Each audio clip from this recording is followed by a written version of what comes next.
At first, researchers thought their cameras were glitching. It was the only possible thing that could explain the weird view in front of them. Scalding water was blasting upward while cool methane was fizzing out right beside it. Such a combo wasn't supposed to even exist, but it did. Scientists were exploring the ocean floor near Papua New Guinea when they stumbled across a weird deep-sea hotspot. It wasn't like any other hotspot. There, super hot and cool methane-packed gas were bubbling out almost side by side. This almost never happens in nature, so the researchers were pretty shocked.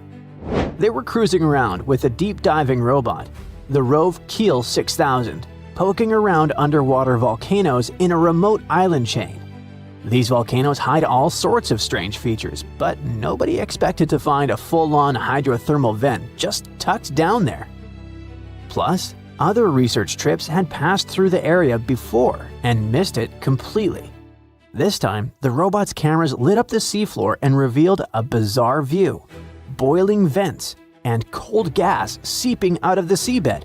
They were practically touching each other. As you understand, normally these two things show up in totally different places. Hot hydrothermal vents form when underground water gets cooked by magma and shoots upward, carrying minerals with it. Methane seeps, on the other hand, come from cold, mushy layers of sediment packed with old organic matter. This stuff slowly breaks down and leaks out as gas. But at this spot, the geology created a perfect mashup. Under the volcano sits a thick layer of organic-rich sediment. Magma creeping up from below heats these sediments, but at the same time, it also heats mineral-rich water deeper down. So you get two very different fluids, blazing hot vent water and cooler methane gas. Still, both are traveling upward through the same cracks in the seafloor. When they reach the surface, they escape just inches apart. So you end up with this bizarre little neighborhood where boiling mineral water and chilly methane bubbles are hanging out like best buddies. To ocean scientists, this is like discovering a unicorn that can also fly. It's weird, rare, and super exciting. An even more exciting thing is that right next to those weird hot and cold vents, an entire mini-world of creatures has taken over the rocks. The place is packed with huge clusters of deep-sea mussels, long tube worms, little shrimp, and amphipods crawling everywhere, and even bright purple sea cucumbers sitting out in the open. The animals are so crowded together that it's hard to even see the rock underneath. Scientists are pretty sure some of these creatures are totally new to science, but they need a special trip just to identify everything living there. The strange mix of hot fluids and methane-heavy gas also changes the rocks themselves. The methane down there is super concentrated, while hot water coming from deeper inside the volcano brings chemicals with it. Together, they create unusual reactions underground. Because of this, metals like gold and silver have built up in the rocks, along with elements like arsenic, antimony, and mercury. It's like a chemical time capsule. The rocks show signs of an older, super hot phase when precious metals were forming. Today, the vents are cooler, but still active. Now, even though this deep sea area is rare and full of life, it isn't safe. Mining already happens nearby, and waste from the huge gold mine on Lahir gets dumped into the ocean. On top of that, companies have licenses to explore the seafloor for minerals and gas. All of this puts the fragile vent community in danger because many of the animals here can only survive in these exact conditions. So scientists are urging for more research and strong protection plans before this one-of-a-kind ecosystem is damaged beyond repair. This underwater treasure needs to be saved before industry wipes it out. This discovery, though, isn't the only unique ecosystem we've ever found. In January 2025, a gigantic iceberg named A84, roughly the size of Chicago, cracked off Antarctica's George VI ice shelf. This ice shelf is enormous on its own, stretching about 280 miles from end to end and about 820 feet thick. During the Antarctic summer, which is November through late February, the top of the ice shelf melts and forms long, skinny pools called ribbon lakes. They got that name because they really do look like giant icy ribbons stretched across the surface. Once A84 broke free and drifted off, it exposed part of the seafloor that had been sealed away under the ice for who knows how long. It was a place absolutely nobody had seen before. A research team aboard the ship Falkor 2 happened to be in the Bellingshausen Sea at the time. As soon as they got word about the iceberg breaking loose, they ditched their original plan. This was basically the deep-sea version of flipping over a huge rock in the woods just to see what's living underneath it. For 8 days, the scientists sent down their underwater robot, Sebastian, and explored depths of more than 4,200 feet. Down in that freezing darkness, they discovered a hidden ecosystem packed with life. Huge corals and sponges formed underwater neighborhoods that were absolutely crawling with creatures. They were not just barely alive, they were thriving. So yeah, the scientists expected to find something down there, but they definitely didn't hope to spot a full-on underwater city of ancient life. There were sea anemones that looked like tiny fluffy trees, sea spiders marching around like creatures from other planets, ice fish, octopuses, and a whole mix of other animals. The entire expedition was live-streamed to researchers around the world. By the way, the recordings are still publicly available if you're interested. Even cooler, the researchers think some of the creatures they saw might actually be brand new species. That's right, genuinely new species in Antarctica in 2025. A few might live only in this one area, and that makes sense because Antarctica is basically its own isolated planet. It's surrounded by the Antarctic Circumpolar Current, which acts like a giant watery moat that has kept the continent cut off from the rest of the world for millions of years. But even if the new species ended up being known ones, the scientists still found some extremely rare animals, like tiny snails, bristly worms, aka polychaetes, little crustaceans, and even the mysterious phantom jellyfish, which already looks like something from outer space. The scientific name for the phantom jelly is Stygiomedusa gigantea, but no one really needs that mouthful, so giant phantom jelly is fine. This thing is massive. Its bell, the umbrella-shaped top, can be more than 3 feet wide. It also has 4 long ribbon-like arms that can stretch up to 33 feet. That's the length of a school bus. Actually, the first one was collected in 1899, but scientists didn't even realize it was a completely new kind of jellyfish until 60 years later.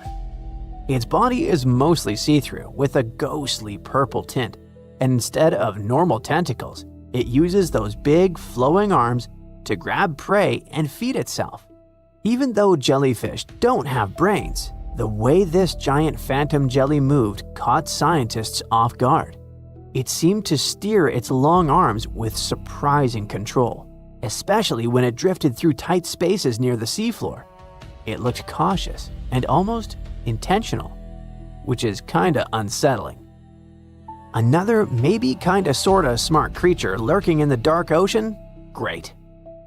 The researchers also found bristleworms. Officially, they're called polychaetes, but bristleworms sounds way more fun. These worms are common in cold, deep oceans and come in tons of shapes and sizes. Their bodies are made of segments lined with tiny bristles that help them crawl, sense the environment, and defend themselves. One standout is the Antarctic scale worm, which has shiny golden bristles that make it look surprisingly fancy for a creature living in freezing darkness.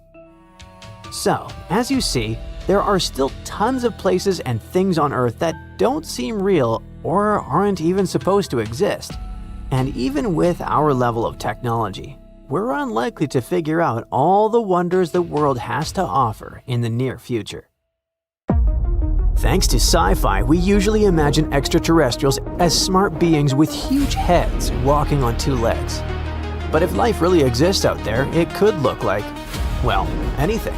From an upside-down nightmare to a weird water creature looking like it was drawn by a toddler.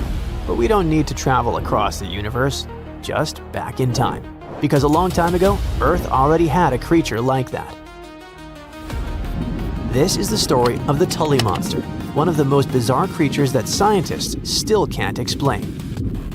Around 310 million years ago, Earth was a drastically different place. Today, our continents are scattered like pieces of a broken plate, but back then, during the Carboniferous period, the planet had one supercontinent, Pangaea. That was more than 200 million years before a T-Rex was chasing down a Triceratops. Huge areas were covered in warm, shallow seas and swampy coastlines, with thicker air and higher oxygen levels. Oceans were filled with creatures that never made it past evolution's experimental phase, like this little guy. At one point, the area that's now Illinois was just shallow coastal waters and muddy shores. Sediment from rivers often buried marine creatures, and sometimes trapped them in iron-rich nodules before they could rot away. That's how soft-bodied animals, which usually don't leave fossils, were preserved in detail at a spot known as Mason Creek. Every single Tully monster fossil we know of comes from this one place. It's entirely possible that these strange creatures were swimming all over the prehistoric world. But this could be the only graveyard that had the needed chemistry to preserve their bodies until we found them. But wait, what exactly is this thing? Well, first off, it was named after Francis Tully, the Illinois fossil collector who first found it and brought it to scientists. And second, it wasn't a monster, that's for sure. The animal was pretty small, usually only about 3 to 14 inches long. It had a soft, swimming torso shaped like a thick worm or a slug without any hard shells or bones. But its front end was both the coolest and the weirdest part. It had a long, flexible nozzle sticking out of its face, almost like a vacuum hose, except at the end of that hose was something resembling a claw. The snout itself wasn't rigid, it could extend and bend, similar to how an elephant uses its trunk, or how an octopus reaches with an arm.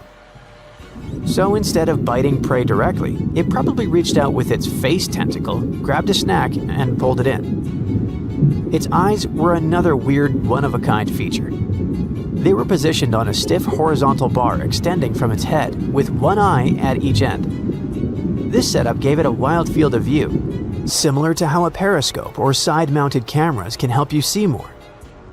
Most animals fall into two groups, vertebrates and invertebrates. Vertebrates have a backbone like fish, dinosaurs, dogs, and us humans. Invertebrates don't, like worms, snails, and insects. The Tully monster is one of the rare cases where scientists still argue what it was. When scientists look at the fossils, they see a pale stripe running down the middle of the body.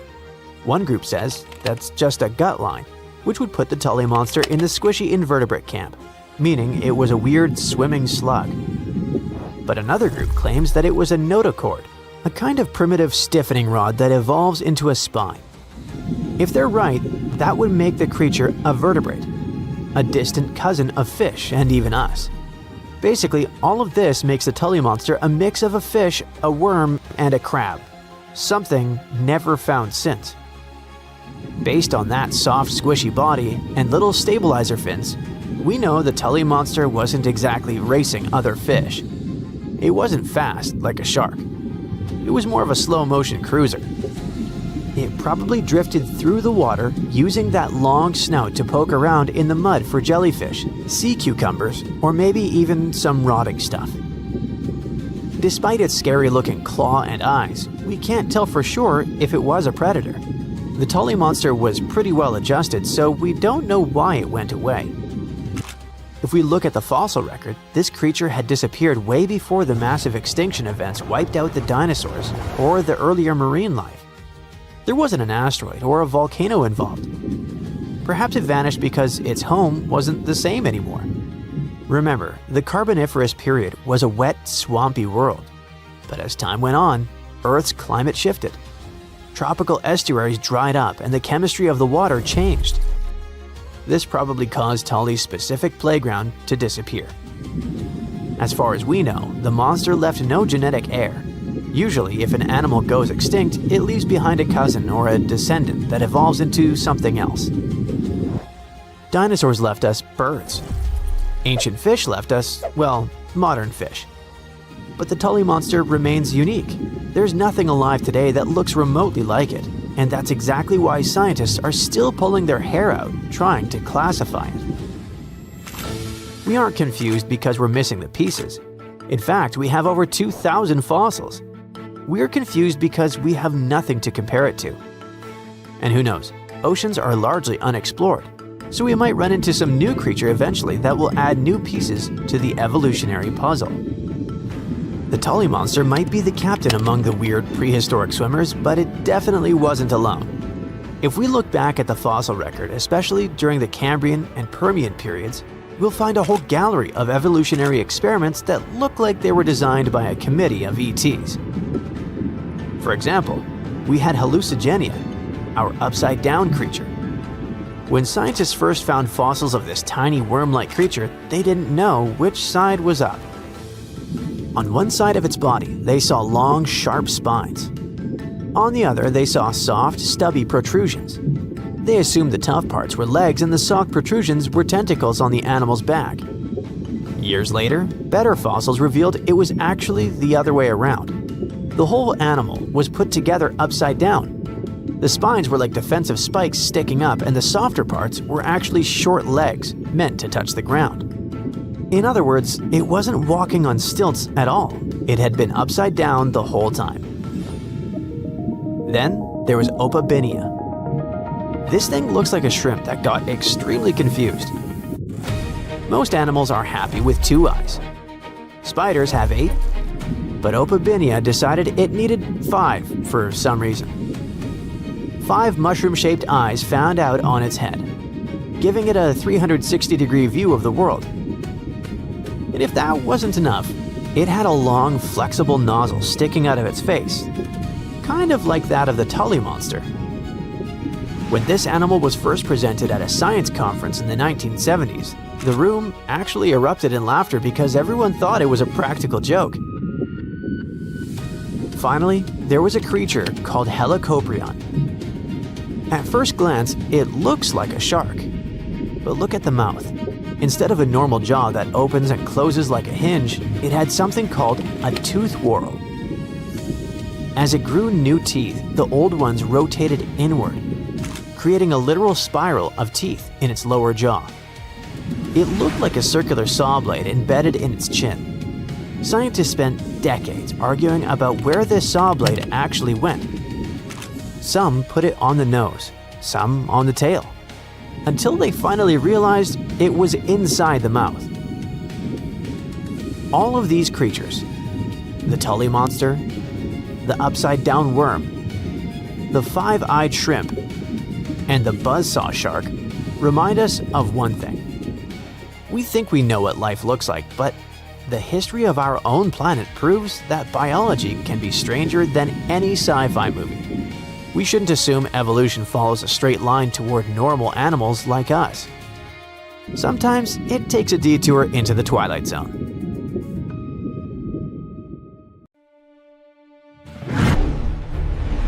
The ocean had a king 190 million years ago, and that creature was just the size of a dolphin.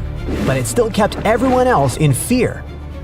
A fossil collector found its relics in the rock at England's famous Jurassic Coast near a place called Golden Cap in Dorset back in 2001. For centuries before that day, people just walked over it and never noticed this treasure. Then it traveled all the way to a museum in Ontario, Canada. But it was still there until, in late 2025, scientists realized they weren't looking at just another sea reptile, but at something unique. The only known specimen of its species. The find received a nickname, the Sword Dragon of Dorset, and got the attention of the scientific world. Ichthyosaurus, the group this animal belongs to, spent their lives in the ocean, but they don't have much in common with fish. Think of them as the marine equivalent of dinosaurs' cousins. For millions of years, they ruled the seas the way sharks and whales dominate today. But the sword dragon didn't have much in common with those bad guys. This creature stretched just about 10 feet long and had a pretty unusual appearance. Many ichthyosaurs had thick skulls and strong jaws, which were just perfect for crushing prey. Instead, evolution gave our guy an incredibly long, narrow snout attached to a high-speed body. Researchers think it used that snout to slash through schools of fish and squid and to stun or slice prey before swallowing it. And the eyes of our sword dragon worked like giant camera lenses. They pulled in every bit of light available, so the animal could see in places where most predators would be almost blind. And in the ocean, where sunlight doesn't travel very far underwater, it's a huge advantage. Fish, squid, and other prey drifted through the gloom, thinking they had some cover from danger, and our dragon could spot them without a problem. It also had a pretty unusual skull. Most animals, including us humans, have a small bone near the nostril area called the lacrimal bone. Normally, it's nothing special, but on the sword dragon, it had odd little prong-like projections sticking out from it, something paleontologists had never seen on any other ichthyosaur before. In paleontology, those tiny details are everything. They become clues that tell scientists they're not looking at a completely new species that lived millions of years ago. The sword dragon skeleton survived in almost perfect shape and preserved its three-dimensional form, not flattened like many other fossils. Scientists even think traces of the creature's last meal still sit inside its remains. So, one moment this animal hunted fish in Jurassic waters, and the next moment it froze in time, with its final lunch locked inside stone for 190 million years. The story got even more interesting once scientists began studying the bones carefully. Some limb bones and teeth have strange deformities, which means the animal suffered injuries or disease while it lived. The skull also has bite marks from a much larger predator, probably another ichthyosaur. That beast likely delivered the final blow. But the biggest reason scientists care about this animal so much is that it fills a massive gap in the fossil record. Fossils from the time period when it lived, around 193 to 184 million years ago, show up very rarely. Before this discovery, paleontologists saw two completely different groups of ichthyosaurs in the fossil record: older ones before this period and newer ones after it. But no one knew exactly when or how that change happened. So, the sword dragon enters the story like a missing puzzle piece. This creature looked more closely related to later species that appeared millions of years afterward. That means the big evolutionary shift in ichthyosaurs likely started earlier than scientists thought. Now, let's leave the ocean and jump to a completely different landscape. One that once baked under the brutal sun of the Sahara. Around 95 million years ago, a predator walked there that looked just as strange as the sword dragon, but it chased prey on land and in rivers instead of the sea.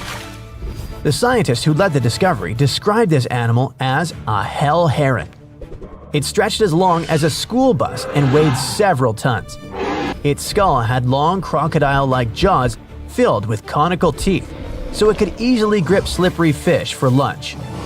But the really weird part was a crest on its head shaped like a curved blade, a scimitar. It looked so unusual that scientists didn't even recognize the species when they first uncovered the bones in 2019. They only understood what they had after they returned to the site in 2022 and collected more fossils. Researchers find spinosaurs in rocks that formed near ancient coastlines, which clearly shows us that those creatures took their food from the sea. But this one turned up hundreds of miles from any prehistoric sea. The land around it once had forests and rivers instead of desert dunes. That means this giant predator probably went into freshwater ecosystems to look for food there, instead of coastal waters. So it looks like this massive dinosaur was wading through water up to 6.5 feet deep, standing on sturdy legs while scanning the surface for fish.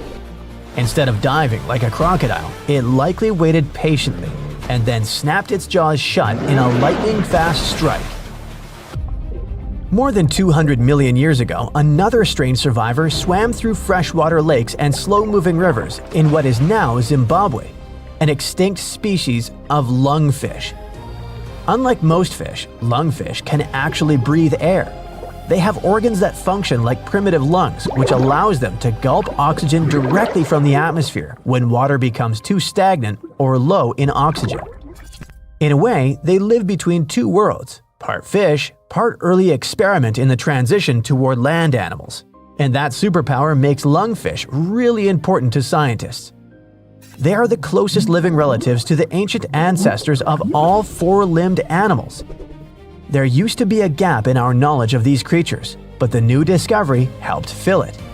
Now we know that many lungfish may be more closely related than they used to think, and scientists can now better understand how these creatures survived for hundreds of millions of years.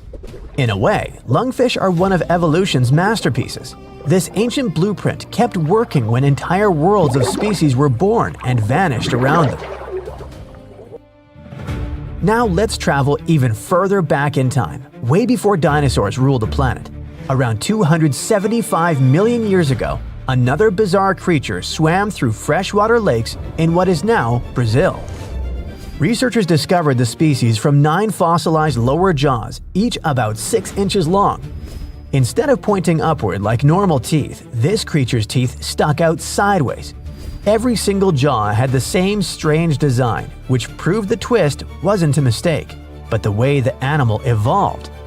The inside surface of the jaw had tiny tooth-like bumps called denticles. These structures formed a grinding surface, so the creature had its own built-in food processor. Scientists think it used that unusual mouth to chew small invertebrates, or maybe even plant material. That's a pretty unusual diet for an animal whose close relatives were mostly carnivores. And speaking of its family, this bizarre creature belonged to an extremely ancient lineage called stem tetrapods. Those were early four-limbed vertebrates that gave rise to modern reptiles, birds, mammals, and amphibians. By the time Tankia lived, most of those early lineages had already disappeared. Yet this one somehow survived, and newer, more modern animals evolved around it. Scientists call this kind of animal a living fossil. When researchers analyzed the fossils, they made the conclusion that this mysterious creature grew up to about 3 feet long and probably resembled a salamander with a longer snout. It swam through lakes in a world where the continents still formed the giant supercontinent Gondwana. This discovery is also important because it helps scientists understand how ancient ecosystems functioned and which animals filled different roles in those early communities. Okay, are you ready for an epic fight between 2 prehistoric predators? Well, hang on. Look at this creature. You know it. An ancient shark about 65 feet long that used to swim through the dark waters of the world's oceans and was so terrifying it had no enemies. Well, almost. Scientists have recently discovered the remains of another ancient predatory fish off the coast of Australia, a fish that lived around the same time as Megalodon. It was small, about the size of a dolphin, but it could pose a danger to the infamous shark. How is it possible if this creature was many times smaller? Well, let's take a look. This monster is called Janjucetus, and technically it wasn't exactly a fish. It was a distant relative of the modern baleen whale. Outwardly, it may seem quite cute, similar to that baleen whale I mentioned, but you wouldn't want to meet it in the ocean. It had the massive skull of a whale, large eyes the size of tennis balls, and a short snout with an immensely powerful jaw filled with razor-sharp teeth. In other words, it was like a shark version of the baleen whale. Janjucetus lived during an ancient period called the Oligocene, which was about 33 to 23 million years ago. At that time, there was an incredible abundance of life in the world's waters. Giant penguins, small whales, sharks 2 to 3 times larger than modern ones, primitive dolphin species, and many other unusual creatures. Now imagine that in this ancient and terrifying neighborhood, a giant megalodon met a Janjucetus. At first sight, it's not love. The megalodon's victory is obvious, but don't rush to write the Janjucetus off. It's agile and fast. It's quite possible that it was more mobile than Megalodon, and during the fight, it would have avoided a direct attack. The megalodon would have lost sight of such a small opponent, while the Gigantocetus would have swum up to the shark's belly and opened its jaws. They're small, but there are a lot of sharp teeth. Now, these teeth were designed to rip and cut. The Gigantocetus would attack the megalodon with a small but very unpleasant bite, and the shark would have swum away after such a punch. But who knows? Maybe Megalodon would have immediately eaten Gigantocetus in the first seconds of the fight. Megalodon could have won, but in terms of speed and mobility, it would have lost. So let's look at something bigger, something that could actually have competed with Megalodon. It doesn't have to be a monster living at the same time as the ancient shark. We can make our own rules. Imagine that all ancient marine creatures ended up in the same pool with Megalodon. So its next opponent is the Liopleurodon. Now, initially, scientists thought that this monster could grow to be 82 feet long, which is even larger than Megalodon. But more accurate studies have shown that it only reached 32 feet, which is about the size of a modern orca. The Liopleurodon lived in the waters of Western Europe around 160 to 155 million years ago and shared territory with other dangerous reptiles such as ichthyosaurs and plesiosaurs. Yes, it was smaller than them, but it had one big advantage. The Liopleurodon possessed one of the largest jaws in the animal kingdom, which accounted for about 20% of the total length of its entire body. That's a mouth. Its jaws were about 6.5 feet long. A huge, toothy mouth the size of an adult basketball player, filled with smooth and dagger-sharp teeth, ideal for cutting steaks and peeling ammonite shells. And by the way, scientists suspect that ammonites and squid were the creature's main diet. This super predator was also a very fast and agile creature that ambushed and attacked its prey from below. Megalodon would have been in big trouble. The grip strength of a Liopleurodon would surely be more powerful than that of Megalodon. Besides, the Liopleurodon's size and mobility would allow it to attack the enemy from different sides.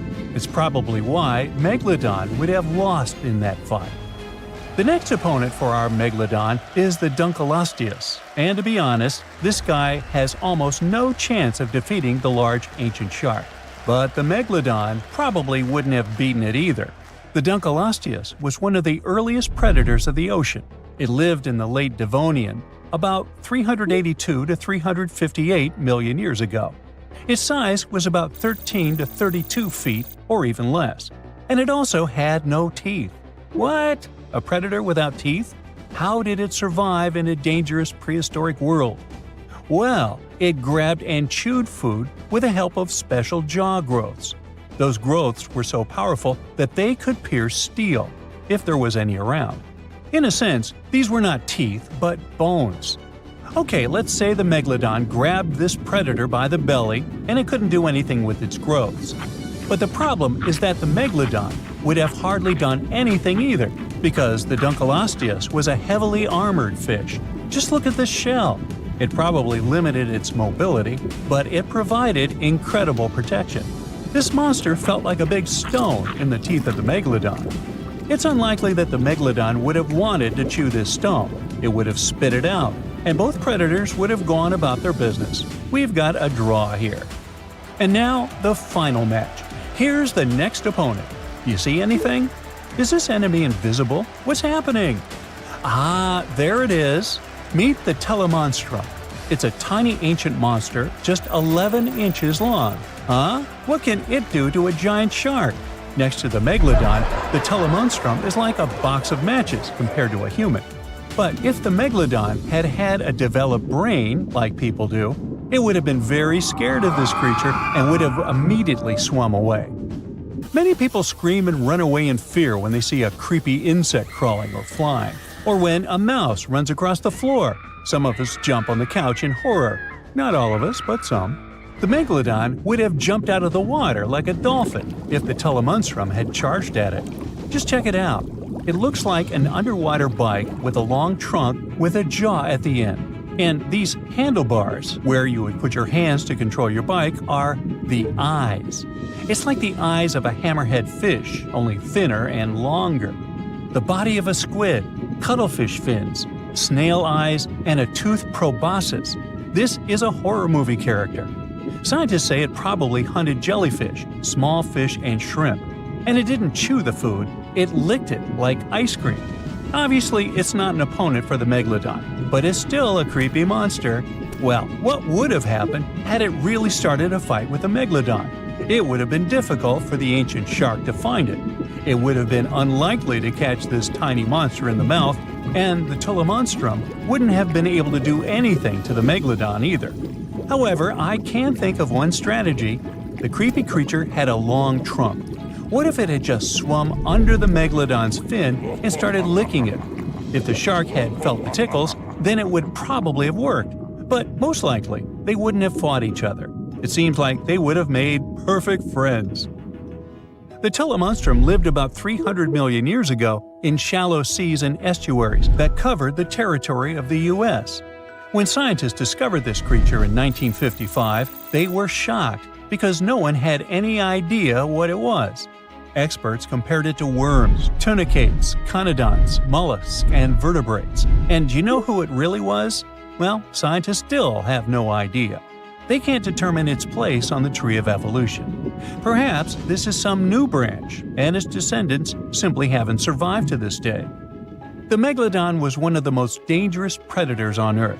But now we know that other equally scary monsters lived in the oceans. But what if the megalodon lived today? Who could have defeated him? A blue whale who would be even bigger than this ancient shark. But the blue whale seems to be a kind animal. It wouldn't fight. How about the kraken? The kraken versus the megalodon? Well, let's save this fight for another video. Now, you can't find living dinosaurs nowadays, which is a good thing, mostly. But you can still meet some creatures that might have gone to lunch with them. The frilled shark, for example, is a living fossil that comes from a family of sharks that have been around for about 80 million years. One of the coolest things about it is its long, eel-like body that can grow as long as 6 feet. It has 6 pairs of gills on its throat, which help the frilled shark breathe in the deep, cold ocean where there isn't much oxygen. The shark can move very quickly, like a snake, to catch its prey when it least expects it. Little frilled sharks take an exceptionally long time to grow, up to 3.5 years, which is one of the longest times for any animal with a backbone. The Chinese giant salamander is another living fossil that can tell you what was going on Earth around 170 million years ago. Now, when I say tell, I really mean it, as it can make sounds like hisses, whistles, and barks, and even a noise that sounds like a crying kid. The biggest Chinese salamander found so far weighed 130 pounds, as heavy as 2 Dalmatians, and was almost 6 feet long. Giant salamanders like to be alone. Hey, I want to be alone. And will chase away other salamanders from their space, except when it's time to start a family. During the day, they hide and sleep under rocks. They can make a special substance from their skin that keeps predators away. Now, gharials are reptiles that have been around for about 38 million years. They live in India and Nepal in slow-moving, muddy rivers. Sadly, there are very few gharials left in the wild, less than 100. These creatures can't control their body temperature, so they need to sunbathe to get warm or cool down in the water if they get too hot. Their eyes are close together and face forward, which helps them see in 3 dimensions and judge distances more accurately. Gharials also have a transparent third eyelid that protects their eyes when they're underwater. They have over 100 sharp teeth, but they can't chew their food. Instead, they use their strong jaws to grab prey and then, swallow it whole. The alligator gar is a fish that has a family history of more than 100 million years.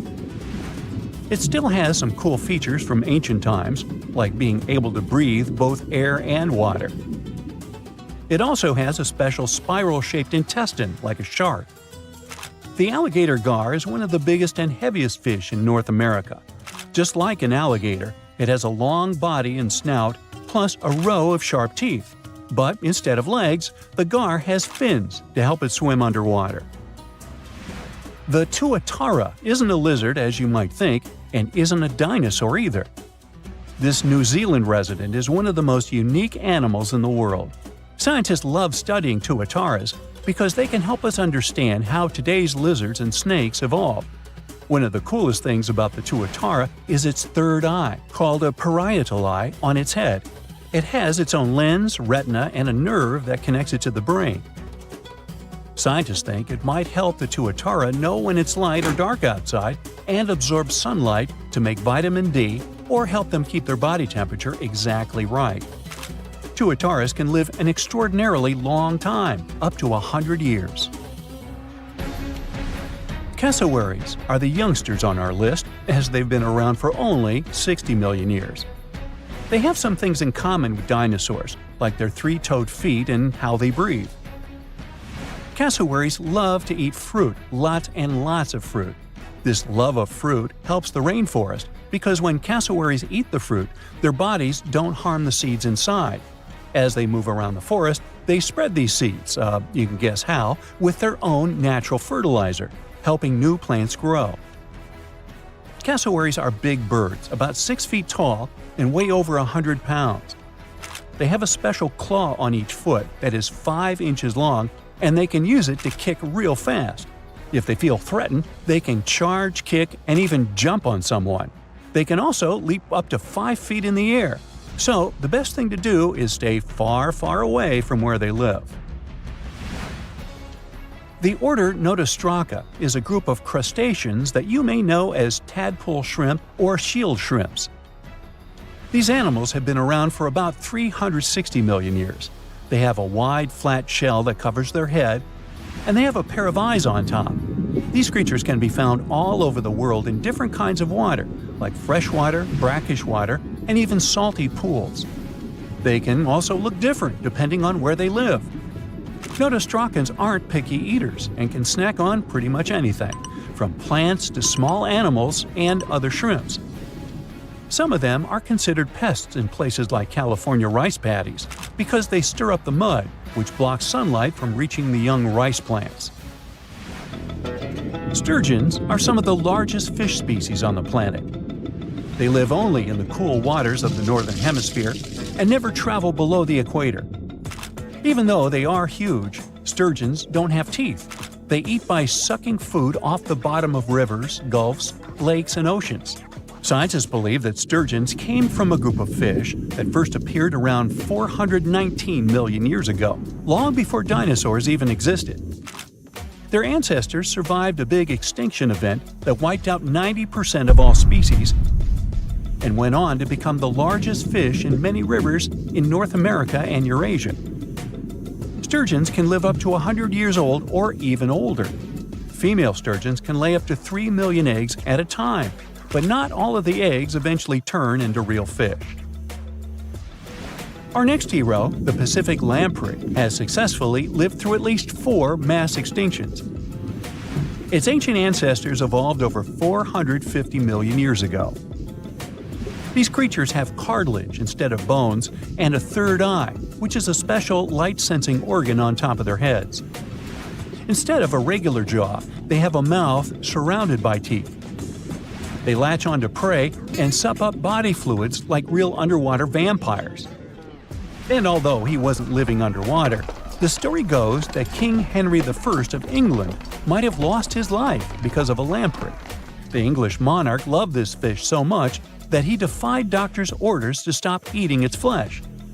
He got sick every time he'd have it, but the lack of bones and the unusual taste made the royal fall in love with it. As a result, he got some scary symptoms from eating lamprey and eventually passed away. Can you say clueless? The elephant fish, also called the Australian ghost shark, has been on Earth for around 400 million years. Even though they're related to sharks, they aren't actually sharks. Instead of bones, their bodies are made entirely of cartilage. These fish have a special shiny tissue in their eyes that can make their eyes look like they change color from yellow to green.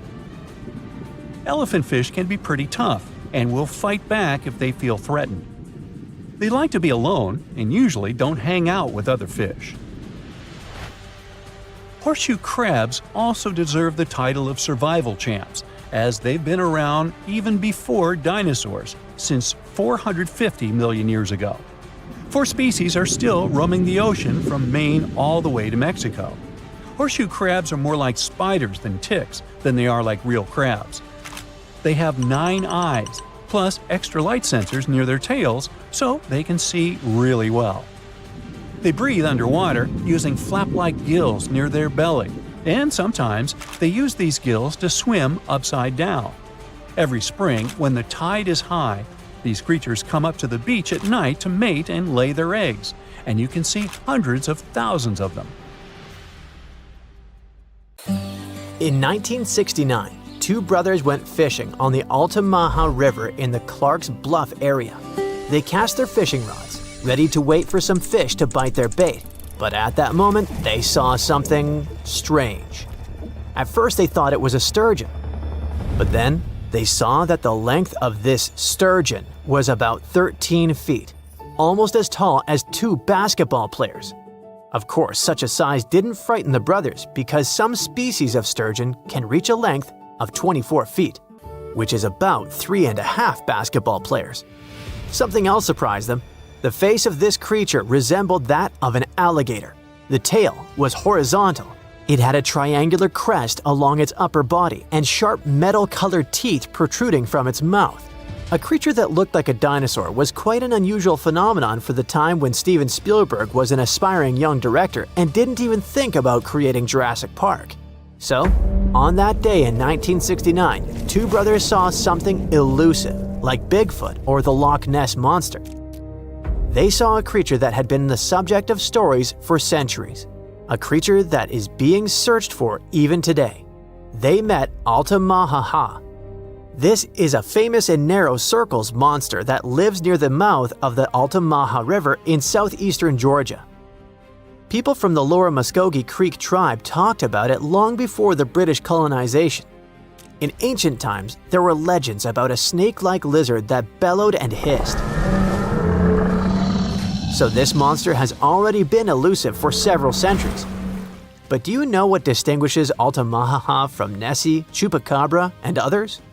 Yes, there are no bad quality photos or videos of Altamaha, but there's a huge amount of evidence from different periods. For the locals, Altamaha is so real that one artist created a detailed statue of this river beast. Of course, it's not accurate because it's based on eyewitness accounts. But you'll probably agree that it would be scary to see such a cute animal in the middle of the river while fishing. Almost all the stories are about a creature without hind limbs, but with front flippers, which swims like a dolphin, has a crocodile face, big eyes, and large, sharp teeth. It's gray or green with a whitish-yellow belly and a bony crest on its crown. And most interestingly, people have seen this creature in different sizes. Of course, when you see an unknown dinosaur-like thing, you can exaggerate its size or estimate it incorrectly, which explains the difference in statements. But there's also a probability that Georgia is home to a big family of Altamaha. One of the first people to see this creature and report it to a local newspaper was Captain Delano. On his schooner Eagle, he was sailing near St. Simon's Island, below the mouth of the Altamaha River, when he saw a creature about 70 feet long, which is almost twice the size of a school bus. Its body was like a barrel, and its head was like that of an alligator. It's possible that the captain greatly exaggerated the size of the monster because of the excitement, but several other people who were with him in the boat confirmed his words. From that moment on, reports of the river monster began to appear more often. Someone saw it flashing along the river. Others saw how it behaved defensively towards people. And some people reported that Altamaha was just basking in the sun. Just imagine its displeasure. Not only fishers met Altamaha. In the 20s of the last century, lumberjacks were crossing the river and saw a huge snake-like monster. In 1935, a group of hunters saw a creature they called a giant snake. In the 1940s, Boy Scouts encountered a similar creature. And in the 1950s, 2 employees from Reedsville State Prison saw it. For so many years, people have been meeting it, and no one has ever managed to catch the monster. Perhaps it's smarter than it looks and always very careful. Maybe people are afraid to touch it. Perhaps they consider it a national treasure and protect it. But one day, there was a case when Altamahaha almost fell into a trap. In the summer of 1980, two men saw a monster wallowing on a muddy shore.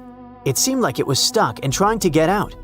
The witnesses said that the rough, dark-skinned creature had finally left the shore, dived into the water, and disappeared. Later that year, another man said he had seen something similar. A snake-like large creature with two brown humps protruding from the water. It dived into the water and churned the surface, like a boat while moving. Other witnesses catching crabs described Altamahaha as the largest eel in the world. Okay, stop! Many saw it in the last century, but what about more recent news? Is the monster still alive? Oh yeah. In 2002, a man was pulling a boat upriver near the town of Brunswick when he noticed something large, 20 feet long and about 6.5 feet wide, breaking out of the water. In 2010, a photographer caught something strange on camera floating along a canal in the city of Darien. And these cases are just the ones we know about. Surely, many people have seen this thing but haven't talked about it in newspapers or on the internet. If you don't believe these stories, you can go to Darien, get on a boat, and ride along the river to see this monster with your own eyes. Yes, according to reports, this creature always tries to avoid people. It's very cautious, but all the same, you should not get too close to this water lizard twice the size of a school bus. Go to the Museum of Darien to take a photo of the Altamahaha statue. There are also souvenirs with the image of this monster. But let's assume that you or someone else managed not only to take a clear photo of the Altamahaha, but also catch it. What is the next course of action? What are you going to tell the world, and how will the world react to it? What will happen to the poor animal, surrounded by millions of flashes from reporters' cameras? Will people make a show out of it or send it to a lab? Fortunately, in 2001, scientists already developed an action plan. This plan was drawn up by Scotland's nature agency, NatureScot, since they had concerns about the Loch Ness Monster. At some point, it became too popular and too many people tried to catch it, so the agency became concerned about saving the life of the famous creature. They showed the Nessie contingency plan that can also be used for any unknown animal that lives in water or on land. According to the plan, if the ancient lizard is captured, scientists should take its DNA sample and just release it back into the wild. Fair enough. The animal will receive the same legal protection as other local wildlife in Scotland. All attempts to catch it will be prohibited. But let's imagine that this is exactly what happens. Scientists receive a DNA sample of the Altamahaha, the Loch Ness Monster, or other similar creatures. What could those be? Some ancient descendants of dinosaurs? For example, the plesiosaur looks like a distant relative of these monsters. It's huge and has a long neck and a toothy mouth. What if it managed to survive and reach the Altamaha River? Or it may be a completely new, unknown species that lives in deep freshwater. Some people who saw Altamahaha said that it had produced a hissing sound. What if it's some kind of ancient python or anaconda that moved from land to water and grew fins? In any case, it should not be ruled out that it may be some kind of eel or sturgeon. One day, someone saw it, was impressed, and told other people about it with great exaggeration. Everyone believed it and started spreading the story. What do you think? The Loch Ness Monster is actually not from Scotland. Turns out, this real-life creature lived in the freezing waters of Antarctica about 70 million years ago. In 2019, researchers discovered fossils of a huge, prehistoric marine reptile that looked a lot like what people described as Nessie. This beast was terrifying, measuring up to 36 feet long with a massive giraffe-like neck. It also weighed around 15 tons, which is about the size of 3 elephants. Next up on our list of huge animals is a penguin. I know penguins aren't exactly what you'd call big, but scientists have just found what they think might be the biggest penguin ever, the Kumimamu fordyce. It's believed that these giant birds were hanging around New Zealand about 55 million years ago, and they were huge. weighing over 330 pounds. That's about 5 times the size of the emperor penguins, which are considered the largest penguins alive today. Now, let's move on from massive creatures to something much smaller. Meet B. manfredschmidti, a great ape that lived around 12 million years ago in what is now Germany. This creature is very special, as it's the tiniest great ape ever discovered. And when I say tiny, I really mean it. These ancient animals only weighed about 22 pounds. They were basically no bigger than a super chunky cat. If you think small creatures aren't scary, wait until you meet the electric blue tarantula. This newly discovered species from Thailand's mangroves has an almost otherworldly electric blue color. Its vibrant hue doesn't come from pigment, it is actually caused by the unique structure of its hair, which reflects blue light, making it look like an extraterrestrial being. We're going even further now, diving into the freezing pitch-black depths. At around 2,000 feet deep in the Andaman Sea, scientists found a new species of ghost shark, which they named Chimera supape. Their appearance is straight out of a horror movie. They have sleek, pale bodies, frills that look like feathers, and large, creepy eyes. These ghost sharks aren't actually sharks, but they are related, having diverged from their cousins about 400 million years ago. The good news is they're not too scary since they're only a bit bigger than a shoebox. Just when you think we can't find stranger creatures, we come across this ancient amphibian from Brazil. Scientifically known as K. rosei.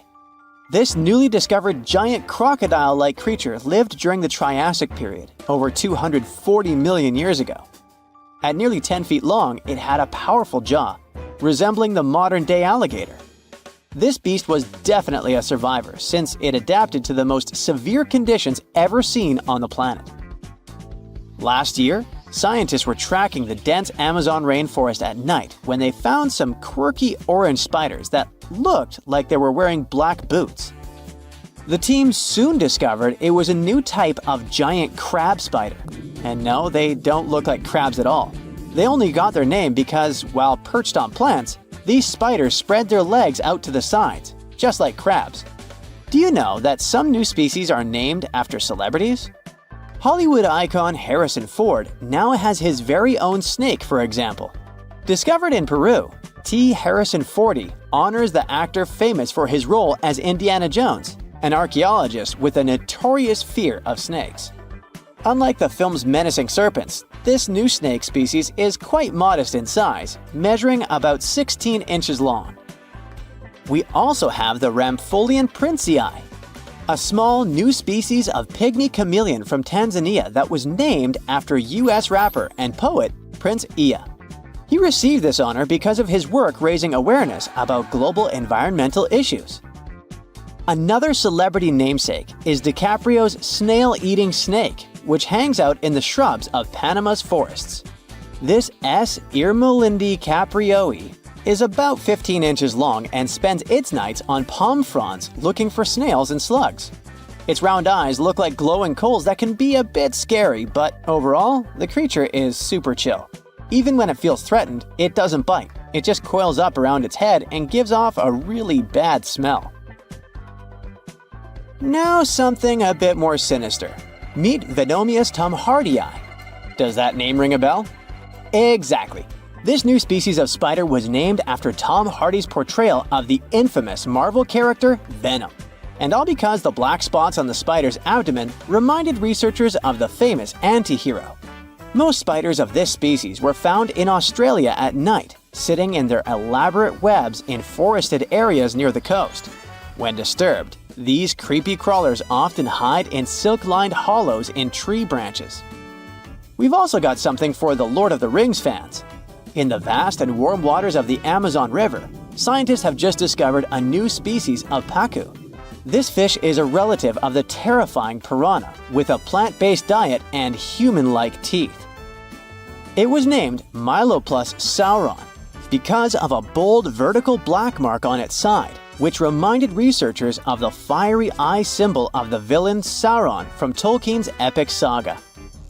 Wait, is that a tanned capybara or a wild dog? Well, actually, it's neither.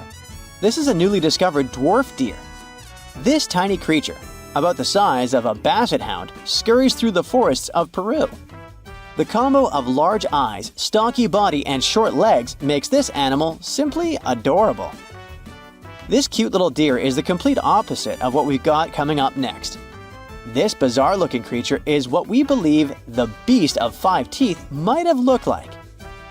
Its fossils, found in Chilean Patagonia, showed that it lived during the age of dinosaurs, about 72 million years ago. This finding is just another piece of evidence that mammals had been roaming around that part of South America much earlier than we thought. Moving from the forests of South America to the deserts of Australia, we come across a sand dragon lizard, known scientifically as Cteniferus tayacalpa. With its sandy color and long, lean body, this lizard looks like it could star in a Dune movie. Discovered last year, this sand dragon lizard blends in perfectly with the hot sands of the Great Victoria Desert in southern Australia. For over 10 years, a large-eyed creature managed to hide from scientists who ventured into the mountains of southwestern China. But not this time. In 2023, the group finally managed to take photos of 7 frogs that didn't match any known species. They're now known as Leishan odorous frogs, a species that grows to be about 2 inches long and has small bumps all over their grass-green bodies. Off the coast of Chile, we have recently found a seamount nearly 4 times as high as the Burj Khalifa. Underwater mountains are usually home to beautiful life forms, like sponge gardens and ancient corals. But this Chilean seamount also hid a creature known as the flying spaghetti monster. It's a rare type of squid with long noodle-like tentacles that make it look like an underwater pasta dish. Including its tentacles, this strange creature can be over 130 feet long. Recently, scientists were diving into the cold waters of the Antarctic Peninsula when they thought they had found an ordinary dragonfish swimming by. But there was something unusual about this one. It turned out that this fish had 2 darker vertical stripes along its slender body. That's when they realized they were looking at a new species, the banded dragonfish. From bizarre sea creatures to a cute one. In 2017, locals were diving near Kume Island in Japan when they found the skeleton panda sea squirt. This deep-sea oddity quickly won people over with its look because its black spots actually resemble a panda bear's eyes and ears. At least if you have a good imagination. This unusual creature filters water to catch its food, and is yet another reminder of the ocean's hidden wonders. Now here's something. Baltic amber is one of the most common resins found in the world. The reason for this is that due to the vast forests of pine, their numerous deposits are so common, they provide wonderful treasures from long ago.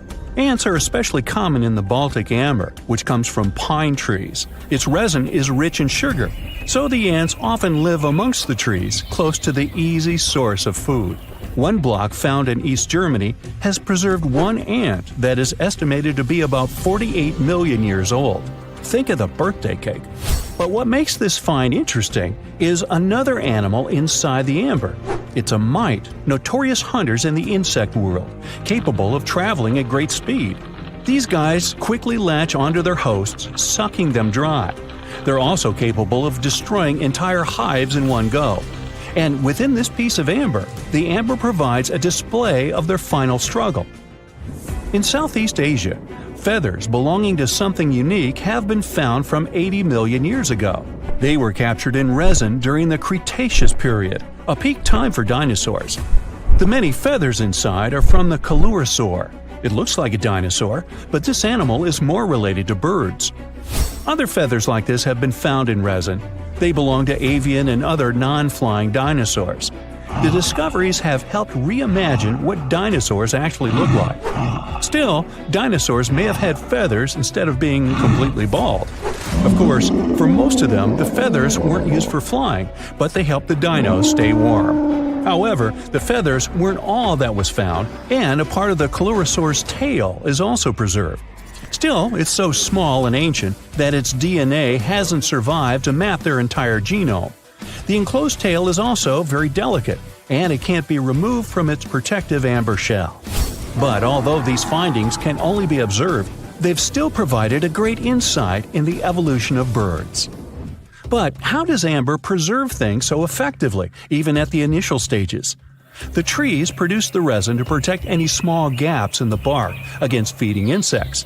Its antiseptic nature and lack of water content ensures it doesn't degrade for a long time. This also makes it more resilient as it petrifies over long periods, eventually becoming a fossil. Some of the oldest amber ever found was from the Triassic period, showing how long it can last. The pieces from Italy are about 230 million years old. And inside one of these ancient droplets holds the oldest arthropod ever recorded. This mite found inside has provided a broader understanding to their evolution. Today, they're known to mainly annoy gardeners by feeding on the petals of flowering plants. However, at the time the mite was caught, flowers didn't have any petals, and it would be without this tasty meal for another 100 million years. Now, 100 million years ago, Myanmar was part of Gondwana, the great supercontinent. At that time, Myanmar wasn't part of Asia yet. But it was still lush with a great forest, which contained many species of lizards that lived amongst the undergrowth, hiding away from dinosaurs. Many of them have been stored within amber. This fact helped discover ancestors of geckos and chameleons. By using CT scans, scientists have analyzed them, providing a glimpse into the formation of their scales, teeth, feet, and claws. It also provided an understanding of how these archaic creatures once appeared. Although mostly pieces of lizards, by using modern technology, the scientists have been able to create 3D images of the lizard. These images can reveal how those guys appeared in their full form. The images show that they still retain some of their exact features to this day, like the chameleon's sticky pads used for climbing. A salamander fossil from around 20 million years ago is one of the most intact specimens ever found in amber. Details of its final moments show that it had been attacked before getting stuck in the resin. However, what's confusing about this find from the Miocene era is that the amber was found in the Caribbean, but it came from a tree that's closer related to those from East Africa. The lizard also has ancestry from the same area. Finds like this have opened a whole new understanding about how these small lizards migrated. It's expected that they would have ridden fallen logs, which took them across the seas to new homelands, not only to the Caribbean, but to all continents except for Antarctica. Nobody goes there, it's too cold. In the Dominican Republic, you can find some of the rarest of all ambers. This Dominican amber came from neotropical forests from around 20 million years ago. Many of the trees that made the resin are now extinct. The amber is almost completely see-through and can come in an array of beautiful colors. The most common colors are red, yellow, and even blue, and are easily mistaken for gemstones. One was found with a flea caught in it, dating to when the forest was at its peak and the mammalian variety thrived. Fleas were likely common at the time, and this flea in particular had recently fed on a mammal before getting stuck. However, something more intriguing was found within the flea. While scientists checked what mammal DNA was within the flea, they found that it was carrying an ancient bacterial blight. These blights have been constant throughout Earth's history, dramatically decreasing populations of animals and plants. This now extinct blight in the amber helped scientists determine how much the bacteria have evolved and how it spread. Now, most remnants of insects inside amber aren't much more than the exoskeleton bodies. But with some found in Myanmar, they were so well preserved that even the color of the insects is still intact. Colors in nature appear in three different ways. The first is bioluminescence, that's produced by a chemical reaction within a living organism. The second is about pigments, where the color appears in an animal or plant tissue. The third is called structural coloration, and the production of colors here is explained by microscopic surfaces fine enough to react with the light. The rare insects in amber were found in the form of structural coloration, but only at specific wavelengths. It all explains the very intense colors rarely found. 99 million years later, these bugs can still show their vibrant colors – blue, purple, and green. Some of them appear so different in color and shape that they almost look like they're from another world. which of course they are, a very old one. Ants have been around for about 168 million years, based on fossil evidence provided. They're well known for their social hierarchies and their hive mind system. They've dominated almost every corner of the insect world, but when these social capabilities came about have been difficult to determine. Yet, recently, amber dated from 100 million years ago has shed some light into their evolution. Several amber pieces have preserved various ant types, including the worker ants, guardian or soldier ants, and even a queen ant. Before these pieces were found, it was estimated their social nature occurred millions of years later. A piece of amber, dated 100 million years ago, helped shed light on the evolution of birds. A perfectly preserved bird that hatched preserved in amber was already equipped with its flight feathers. With the earlier physical abilities, they would be capable of moving around the nest by themselves at a very young age, and it's expected they could search for their own food almost immediately. But as birds continue to evolve and spend more time in the skies, their brain developed larger for their cognitive abilities. After hatching, their early development was then more focused on the brain, and the chicks slowly became more reliant on their parents over time. In Spain, a massive treasure trove of amber and other fossils has been found. Inside, there were remnants of an entire ecosystem that existed 110 million years ago. A bunch of individual fossils were found. The vast collection includes many types of insects, mollusks, arachnids, plants, 50 different dinosaur bone fragments, feathers, and hair from mammals, and a McDonald's burger wrapper. Nah, just kidding. With the abundance of findings, it's helped researchers understand the ancient terrestrial ecosystem that once existed. With loads of specific details of the environment, they've reconstructed the swamp. This way, it's now possible to experience what it was like in the world of dinosaurs. A piece of whale rib has recently been found in a North Carolina mine. Not a big deal, some might think. Hey, why can't a whale be a miner, right? But this fragment offers scientists a unique glimpse at the interactions between prehistoric sharks and whales from around 3 to 4 million years ago. The thing is, 3 tooth marks embellish the rib. That means that the whale was once badly bitten by an animal with a super powerful jaw. Judging by the spacing between the tooth marks, and it reaches almost 2.5 inches. This animal could be a mega-toothed shark. I'm talking about the megalodon. Or it could be a different shark species which was around at that time. The curvature of the shark's jaw shows that the animal was relatively small, between 13 and 20 feet long. Yeah, small. As for the whale, it seems to be the ancestor of a great blue or humpback whale. Researchers are amazed. You don't usually expect to find evidence of animal interaction and behavior preserved in the fossil record. After examining the sample carefully, they concluded that the shark must have gone away with a mouthful, but the whale had survived because most of the fossil fragment is covered with what is known as woven bone. It quickly forms in response to localized infection. Such bone isn't particularly strong, and later the body remodels it into compact bone tissue. But it takes time. The presence of this bone means that the healing was incomplete and the whale passed away 2 to 6 weeks after the unfortunate encounter. On the other hand, its demise could have been unrelated to the infection and injury. Only a handful of fossils show such kinds of interactions between ancient animals. You can often find bite marks on fossils indicating where the animal passed away and its carcass was scavenged. But this fossil is one of a few examples that not only show a wound inflicted by another animal, but also demonstrate that the prey survived. All fossils are exciting for paleontologists. Yes, they need to get out more. But some might look terrifying to regular people. For example, look at this picture of tentacle arms and octagonal-shaped heads.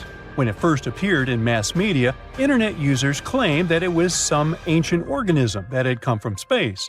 Others thought the story was fake. But in fact, both the picture and the fossil are real. The fossil is known as a mortality plate, a fossilized representation of a mass extinction event of one or several species. The fossil actually contains more than a dozen specimens of a type of marine organism called a crinoid. Despite their looks, crinoids were not plants but marine animals. This particular species lived deep underwater on the seafloor. Crinoids were related to starfish, sea urchins, and brittle stars. These creatures could attach themselves to the seafloor with stalks made up of flexible porous discs connected by soft tissue. The stalks were hollow, and that's where the animal's nervous system was located. Crinoids absorbed oxygen through thin-walled tube feet. The creatures usually reached the length of more than 8 inches and had 5 arms lined with leathery-looking, tentacle-like structures. They fed on plankton and sloughed off organic material. Now, even though these fossil finds seem to be super exciting, few creatures in the fossil record confuse scientists as much as the Tully monster. This curious sea creature sported a toothy, trunk-like snout and eyes splayed out on a rigid rod. But the most bizarre thing? It has been impossible to classify. Researchers have been considering a variety of organisms, for example, segmented worms, swimming slugs, and primitive eel-like creatures, since the monster was discovered in 1966. Recently, they have even tried to connect it to some species of jawless fish with a backbone-like structure. A team of scientists from Japan has used high-resolution laser scanners to examine the anatomy of Tully monster fossils in 3D. They concluded that the enigmatic fossil might be an invertebrate after all, and still, the true identity of the creature remains elusive. In the 1950s, amateur fossil hunter Francis Tully found a ghostly imprint of a torpedo-shaped organism with a huge tail fin in the Mizon Creek fossil beds in Illinois. Tully had never seen anything similar to the torpedo structure. He took his find to Chicago's Field Museum of Natural History. Paleontologists working there were baffled as well. Since then, scientists haven't been able to determine where the creature fits on the phylogenetic family tree, or where they should spend Thanksgiving. In 1741, an explorer and captain named Vitus Johansen Bering led an expedition to map the coast of Alaska. The ship he was on got shipwrecked on what later became known as Bering Island, and they got hungry. Half the crew survived thanks to the discovery of an extremely large sea cow. With the meat of these animals nourishing them, the sailors managed to build a small ship from the wreckage and return home. On their way back, a scientist who was among them spent his time documenting the animals and plants they had found. The sea cow was particularly interesting because without it, the crew wouldn't have survived. These animals were more than 26 feet long and weighed around 10 tons. All sea cows are members of the order Sirenia, marine mammals more closely related to elephants than cows. The scientists described them as having black skin, a small head, and stubby forelimbs. Those sea cows floated on the water's surface, munching on kelp. After the information about these animals became widespread, sea otter fur trading expeditions made use of that convenient depot en route. Sea cows were docile and could be easily hunted. Long story short, within 27 years after the scientists mentioned those animals, they were driven to extinction. But it's not the saddest part. The fossil record reveals a much deeper and darker history. Fossils of sea cows have been discovered all over the world, from Japan to Mexico. It means that the animal once thrived in the vast kelp beds around the entire North Pacific Rim. That small population discovered by the expedition was probably the last remains of a once much larger and way healthier population. More likely, Aboriginal hunting had already reduced the numbers of these animals to near extinction levels, and the final blow came from Western hunters. The living close relatives of those ancient sea cows are rarely hunted today. Still, they're under threat of extinction themselves. To some, this amazing fossil might look a bit disturbing. Slaves' lentils are fossils that belong to animals called nummelites. They lived and thrived in a warm, shallow sea covering part of Egypt around 40 million years ago. The name nummelites hints at the fact that larger specimens resemble coins, and in Egyptian folklore, they're even referred to as angel's money. These creatures have a simple, single-celled structure, which contrasts with their super intricate skeleton. Look at this series of spiral overlapping whorls. Each whorl is divided into countless tiny chambers. Nummelites can grow to be 4 inches in diameter, and still, they are the fossils of single-celled animals related to amoeba. How and why did they grow to be so large? The reason could be their symbiotic relationships with other smaller organisms. In the case of modern species, such symbionts are tiny golden-brown single-celled algae called diatoms. The shells of nummulites are relatively transparent, and since they're flat, there's a large surface area for the light needed for the diatoms to photosynthesize. For some reasons, scientists are still debating about them. The presence of plant symbionts and animals dwelling in the sea encourages the growth of a calcareous skeleton in hosts. So, the gigantic size of the nummulites in Egypt could be due to their close relationship with symbiotic diatoms. Does that make sense? Fun fact: a species of nummulites evolve very fast, and their fossils change from one layer of sediments to the next. So, the limestone used for the pyramids of Giza are so packed with such fossils that it's known as nummulitic limestone. This limestone also contains two kinds of nummulites, the smaller slaves' lentils and the larger angel's money. But those are not different species, but rather different stages in the life cycle of a single species. 75 million years ago, North America was full of scary dinos, both walking and flying, and insects the size of birds. But the biggest predator there was something way scarier, a crocodile so massive it could swallow dinosaurs whole. This beast was roughly the length of a school bus, weighed more than 5 tons, and had teeth the size of bananas. Its name was Deinosuchus, which literally means terrible crocodile. And trust me, it lived up to that name. Scientists have found its fossils all across North America, from Mexico to Texas to New Jersey and Montana. It means this monster could live pretty much anywhere it wanted. It wasn't picky. It roamed rivers, swamps, and even coastlines. And when it was hungry, anything that moved was fair game. Fossilized dinosaur bones show massive bite marks matching its jaw pattern. So yes, it actually took down dinosaurs. What's even crazier is its bite force. Based on skull reconstructions, scientists estimate it could crush bones with more power than T-Rex. So if a T-Rex ever got close to the water, it might have ended up as lunch. But Deinosuchus wasn't just a bigger and meaner version of today's crocodiles. It was more closely related to alligators. Recent studies show that it actually belonged to an ancient branch of crocodilians that split off before the ancestors of modern alligators and crocodiles. It was like that weird cousin in your family tree who doesn't quite fit in, but somehow looks like everyone. It had traits from both groups, like salt glands that helped it survive in both freshwater and saltwater. That's rare because most crocs today can't handle salty environments for long. This feature might have been its secret superpower. Around that time, North America was divided by a massive inland sea called the Western Interior Seaway. It stretched from the Arctic Ocean down to the Gulf of Mexico. Deinosuchus could travel across it, sneaking along the coasts and striking anywhere there was food. Still, scientists argue about its favorite hangout spot. Some say it mostly lived in rivers and swamps, and the fossils found near the coast just happened to be preserved better there. Others think it really did patrol the ancient shoreline, waiting for dinosaurs that wandered too close.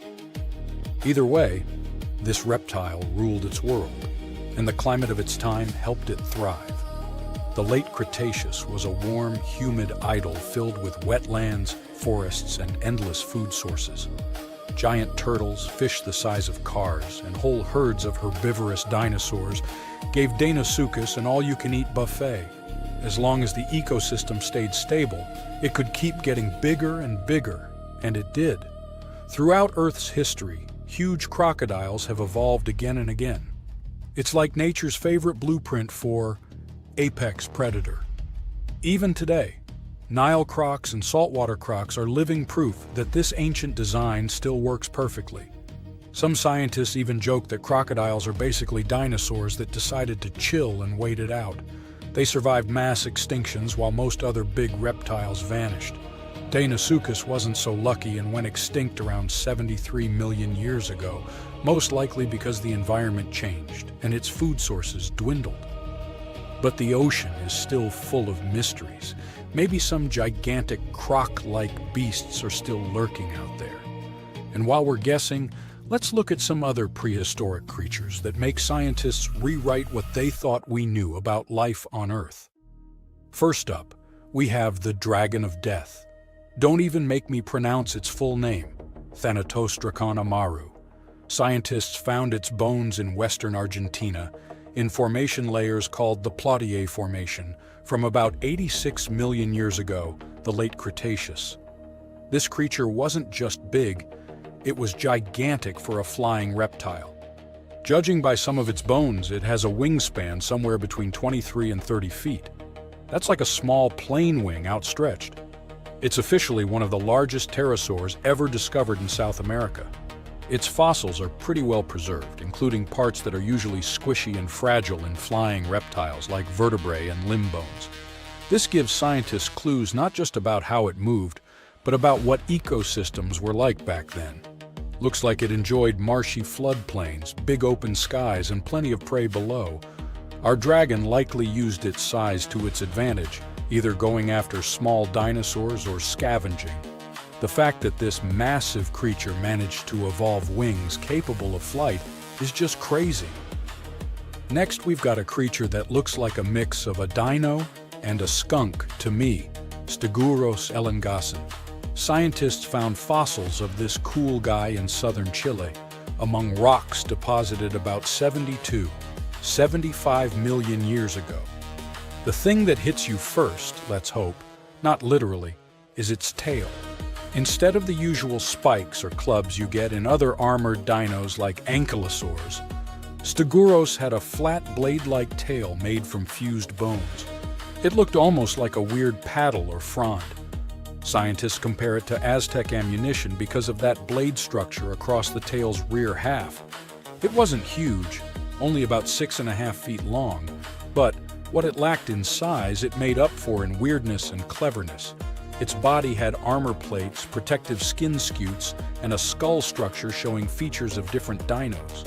So it was kind of a hybrid in style, which got paleontologists rewriting some of the family trees of armored dinosaurs. Also, the fossil is unusually complete, about 80%, which is rare because armor bones are often damaged or missing. This is super useful for science because it shows us how armor evolved, especially in southern continents. And you definitely need to meet our next hero, a truly bizarre marine reptile that once patrolled the waters of what's now Wyoming, Serpentisuchops fisteri. This creature was part crocodile, part sea monster, and 100% nightmare fuel. Scientists first found its fossils over 25 years ago, but they only recently managed to piece together enough of its remains to truly understand it. It had a super long neck, which was normal for plesiosaurs, and a croc-like skull and body. Most fossil books would tell you these traits shouldn't exist in the same animal. So this guy was a stunning exception. Paleontologists have found its lower jaw, a large portion of its skull, neck vertebrae, tail, and ribs. So they were able to reconstruct not just what it looked like, but how it likely moved, swam, and hunted. About 35% of its body is preserved, which is not so often for marine reptiles, and it lets scientists learn a lot about its lifestyle.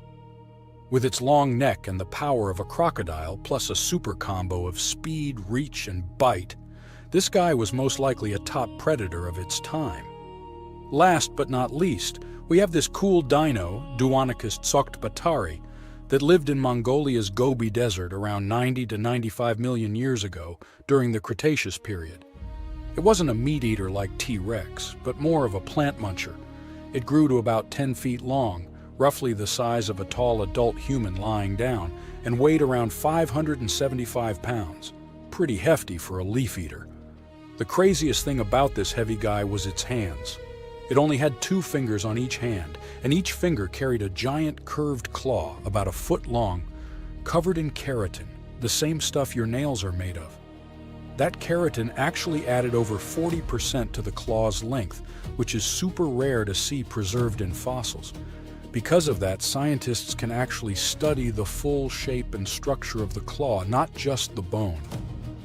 Its hands weren't just for show, though. We can see fused wrist bones and stiff joints in the fossil, which means it could grab and pull down branches to eat leaves. So, having fewer fingers could actually be a bonus if your goal is to reach and rip down vegetation. It's a really cool example of how dinosaurs adapted in weird and specific ways to survive. Amongst the swamps lives a strange bird with a Dutch clog for a beak. It screeches a high-pitched whine, notifying other shoebills that this is its area when it comes to food. Its eerie calls add to the surrounding roars of dinosaurs in the distance. It's not hunting dinosaurs though, of course, but snakes, fish, lizards, and frogs amongst the reeds. This bird continued to survive even as the dinosaurs left this world. Fossil records of the shoebill date back to 65 million years ago, and today it continues to hunt in a similar environment. Although once widespread, today its restricted habitat is within several countries in Africa. The shoebill stands up to 60 inches tall, and its broad wings are built for soaring across the plains. But the main feature of the shoebill is, of course, its beak. Ancient in appearance, it's gone unchanged for ages. Its huge bulging bill measures up to 9 inches, which makes it the third largest among all living birds. The upper mandible of the beak ends with a sharp nail, perfect for its prey. It lets the bird take them out with an instant peck. With a wide range of food at its disposal, it's known as one of the most terrifying birds. Its hunting behavior is still as effective as it was millions of years ago, which has made its survival possible. It feeds mainly on aquatic animals, fish, frogs, lizards, and even small crocodiles. So there's always been plenty of options at its own all-you-can-eat buffet. Surprisingly, their relationship with humans is a pretty chill one. That's why they're so popular among birdwatchers. This cool guy is just standing idle, staring down the lens, as if to say, "I've seen a lot worse than you." Lurking under the water in many countries around the world, another opportunistic hunter lays low beneath the shallows. Meet the saltwater crocodile. With an appearance that just straight up tells you it's ancient. It's been around for over 240 million years. Once appearing a lot larger, they've always had a reputation of taking down whatever came too close, even dinosaurs. They survived many catastrophic events and have continued to adapt to each of them. As they continue to evolve, they've become the ultimate survivalists as we know them today. Still, they sit within their territory, waiting for anything to enter, even humans. They grow up to 20 feet and have a powerful bite that's stronger than any other animal. 30 times stronger than your bite, just saying. Anything that ends up in its toothy cage can't escape. With scales and armor plates protecting it, there isn't an animal on Earth that hunts it, making the crocodile the ultimate apex predator. As per its name, it's also adapted to salt water, providing it with useful salt glands, something its alligator cousins don't have. And that's how they're able to swim enormous lengths out to sea. Their routes follow ocean currents, and they aren't afraid of bypassing the shark-infested waters. Not even the great white would mess with this one. The distances they've traveled measure up to 390 miles, and they're capable of reaching speeds up to 18 miles per hour. Just another reason not to swim in the sea, right? The next creature on our list has been around for up to 145 million years. These pesky little things have been feeding off warm-bodied animals. Can you guess what I'm talking about? Lice. Those guys originated in the Cretaceous period, between 145.5 and 65.5 million years ago, when they used to feed on dinosaurs once upon a time. And then, they have continued to remain a constant annoyance to most species. Currently, there are 5,000 different species of lice, each one having a taste for a different animal. They feed on all birds and mammals, except for pangolins and bats. Lucky them. They are an obligate parasite, which means they cannot live unless they live off another life form. Living their entire lives to reproduce on their hosts, lice will change their color to match the fur or feather of their new homeland. But how do you get lice as a human? Well, it's purely by luck or bad luck. They usually choose to leave when their original host has passed on.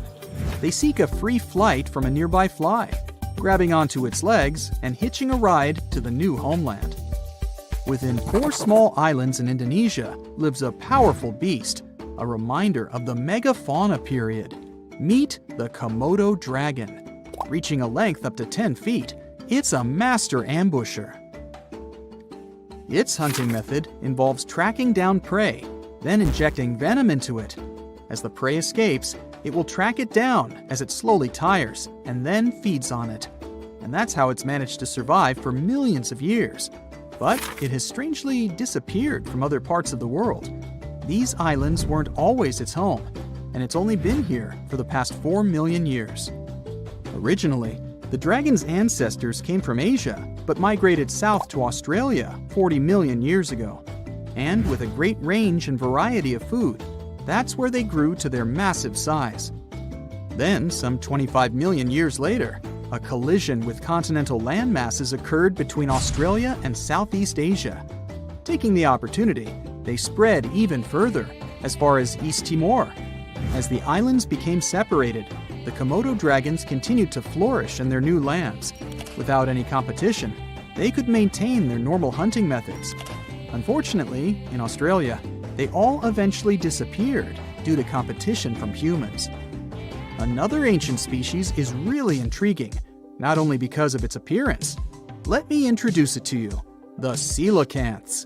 Scientists found the only evidence of their existence in their fossils. It made us believe they disappeared 410 million years ago. So, you could imagine the surprise when they were discovered in 1938, idly swimming along the east coast of South Africa. It's truly a fossil that's come back to life.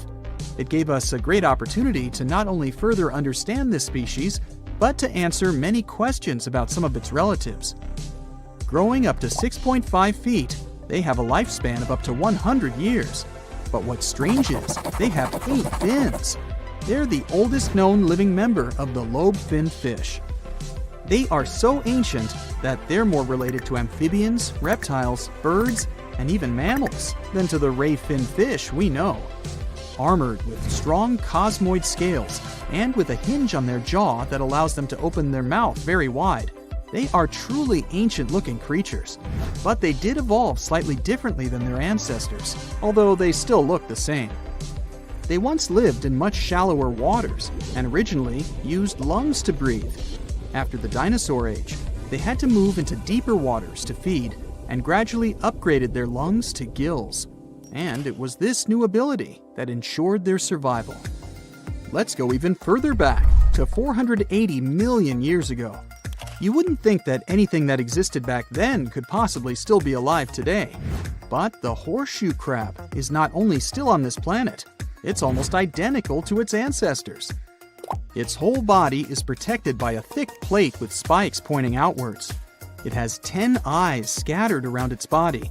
2 are used for finding mates, and the remaining 8 act as light receptors. There is also a long tail. Although it looks menacing, its only use is to simply help flip itself back the right way up if it gets knocked over.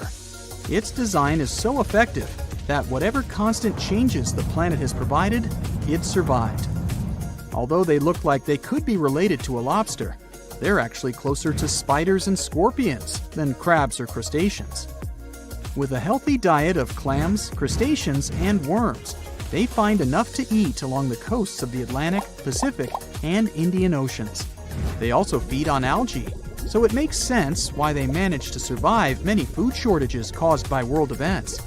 With all the traits of the horseshoe crab, who knows, it might even outlive humans. Well, here's to the next 480 million years. Now, if Earth's history were a movie, we humans would only take up the last second of the end credits. Our planet has been around for about 4.6 billion years, but our human story began about 300,000 years ago in Africa.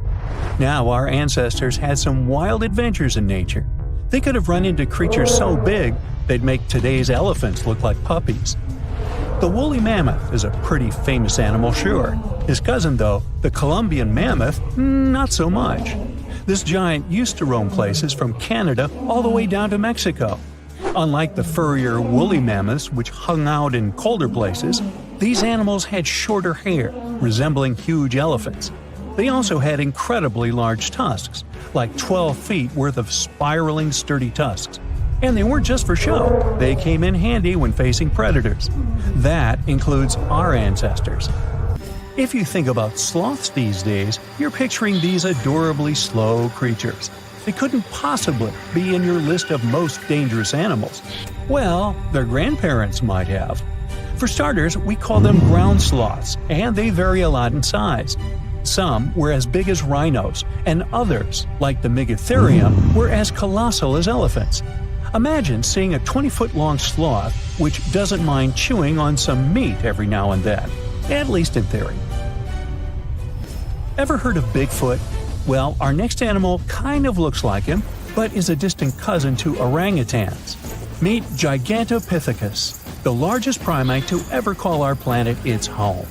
Standing tall at 10 feet and weighing more than 600 pounds, these animals were amazing to look at in real life. Unlike Bigfoot, they weren't constantly hiding. In fact, it's believed they were peaceful and gentle creatures. Sadly, they faded away about 100,000 years ago, mainly because their food sources slowly became unavailable. Those lush, fruity forests they called home eventually turned into dry grasslands.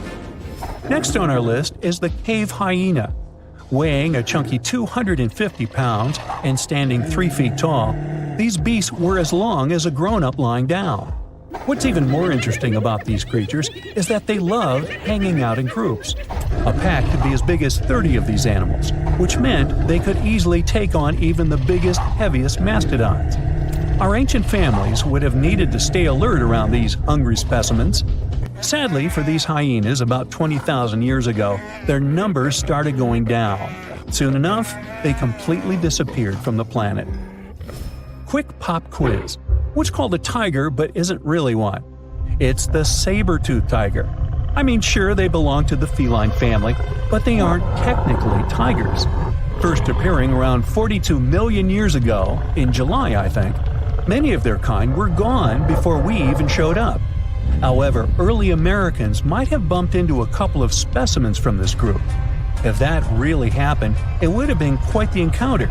Think of the biggest wild lion today or the hefty Siberian tiger. These big cats also had some incredible features hidden in their fur. They were good at sneaking around, hiding, and pouncing on mammoths bigger than themselves. Their bite wasn't that strong, but they could open their jaws wide, like twice as much as a lion. And although their teeth were a bit on the weak side, they had buff forearms to pin down their dinner, giving those big fangs a purpose. Not the kind of kitty you'd want to play with. Dire wolves made their debut about 250,000 years ago. They were like the gray wolves we know today, but a lot stronger. While wolves these days stretch out to about 6 feet and tip the scales at 170 pounds max, dire wolves were about 5 feet and about 150 pounds. Found all over North and South America, they had admirable jaws, biting nearly a third harder than their modern counterparts. Also, their favorite snack was horses. But just like many other majestic beasts of the past, they faded away around 10,000 years ago. Now, names can be deceiving. Take the American lion, for example. It's not really a lion, it's more of a panther's big cousin. The other part of the name is correct, though. They did live in America about 330,000 years ago. This feline was no lap cat either. They were at the top of the wildcat pyramid, weighing a colossal 772 pounds. That's like stacking 4 grown men on a scale. Even the mighty African lion would look a tad bit shy beside these beasts. With the muscle to take down a bison, you wouldn't want to accidentally interrupt their dinner. They parted ways with this planet around 11,000 years ago, right after the last ice age. Now, down in Australia, about 50,000 years ago, I wasn't around then, there lurked a relative of the Komodo dragon, the Megalania. Experts love to have debates on how big it was. Some say it stretched out to 23 feet. Others think it was just about 11 feet long. Either way, they were basically mega-sized Komodo dragons with a dangerous bite. If you think bears are already big and fluffy now, let's introduce the short-faced bear. While this big creature stood on its hind legs, it towered at 14 feet. With long limbs, they could outrun today's bears, hitting speeds up to 40 miles per hour. These ultra bears sadly disappeared around 11,600 years ago. Now imagine a crocodile. Okay, imagine that same crocodile, only supersized, with sporty legs, doing its thing in Australia about 1.6 million years ago. Well, say hello to the quincana. These crocs were extremely large, reaching 23 feet. And no, they weren't lazy river loungers. These creatures really love spending time on land. They evolved to have strong legs for their chases and razor-sharp teeth designed for slicing, not gripping. When did we stop sharing beaches with them? About 40,000 years ago. The name elephant bird might not sound familiar, but try to picture a bird that stood tall, as high as a basketball hoop at 10 feet, and weighed as much as a small car, 1,500 pounds. Their eggs were equally huge, like 150 chicken eggs bundled up into one. Now, as amazing as these birds sound, there's a lot we still don't know about them. They're hard to study, as most extinct animals are. Still, some recent studies have given us some clues. Scientists have been examining ancient molecules from their fossilized eggshells. It's an awesome piece of evidence, since these birdies' shells were thick, preserving precious DNA inside. Plus, there are tons of these eggshell fragments sprinkled all over Madagascar's beaches. Because of these findings, we now know these birds were herbivores and loved eating leaves and seeds. We also know the tiny kiwi bird is its closest living relative.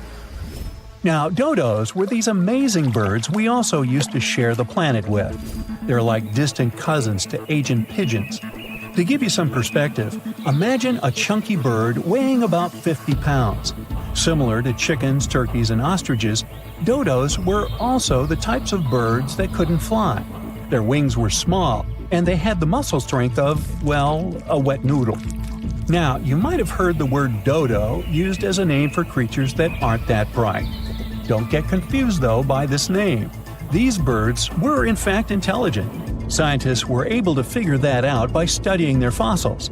It turns out that they were good at smelling stuff, unlike most birds that are all about the visuals. These creatures aren't around for us to study anymore, but that might change. One evolutionary biologist is on a mission to fully understand these amazing ancient birds. On that note, she revealed that the dodo's DNA has been completely sequenced. There are even talks about potentially bringing dodos back to life. They would make a nice addition to the lovely beaches of Mauritius, the place they used to call home many, many years ago. You're walking along the riverbank. It's quiet, save for the water's peaceful burbling. The hot Georgia sun beats down on your neck. That's when you notice something strange on the ground. Looks like a quarter-sized black coin with a weird pattern on it. You bend over for a closer look. Is it a coin? This thing looks like an ancient seal with a symbol carved in it. It's probably from some long-lost civilization. You could sell it and make a fortune. You crouch down on one knee to pick up your newfound treasure. As soon as your finger touches it, you pull your hand back as fear wells in your gut. It's hairy. Whatever. Nothing a good cleaning won't fix. You go to pick it up again, digging your nails in the dirt around it to pull it out of the ground. That's when it moves. Your heart jumps in your throat. It's pounding so hard you can feel it in your head. The fear turns to horror when the coin wiggles its way out of the ground. It's no ancient treasure. It's a huge spider. A ravine trapdoor spider, to be precise. This hard, coin-looking growth on the back of its body serves as a shield. The eight-legged terrors burrow into the ground and plug it like a cork, so hungry enemies can't get to them. Or, giant confused humans like you. The spider is venomous, but its bite isn't toxic to humans. Whew, lucky you. But I didn't say you wouldn't feel it. Best stay away from those sizable pincer-like fangs. Ow! Well, so much for your riches. Perhaps fortune awaits you in Mexico's Baja California peninsula. You're walking on dried-up ground when you notice a long white stripe up ahead. You get closer. Oh, looks like a super long worm, you think to yourself. But it doesn't move like any worm you've ever seen. That's when you see it has arms and a head. This pale creature with black beady eyes is a Mexican mole lizard. It lives in the ground where all its dinner of insects and termites hang out. It rarely comes out, so you're pretty lucky to have seen this bizarre reptile. Now you're in a rainforest in northeastern Australia. Ahead, half hidden among the trees, you notice something large and round. This mysterious figure lying on the ground is covered in black hair. At first, you think it's a bear curled up sleeping. But that wouldn't make any sense. There are no bears down under. You're getting closer when a twig snaps under your foot. The thing hears you and springs to its legs. It turns to you, and you now see this is a bizarre and beautiful bird. That black hair is actually a thick coat of long, fine feathers. This formidable fowl has a bright blue head with a large horn on top. Is that a trumpet? No. It stands on two powerful legs with a dagger-like claw on each foot that can be as long as your hand. Take away those feathers, and you might mistake this thing for a velociraptor.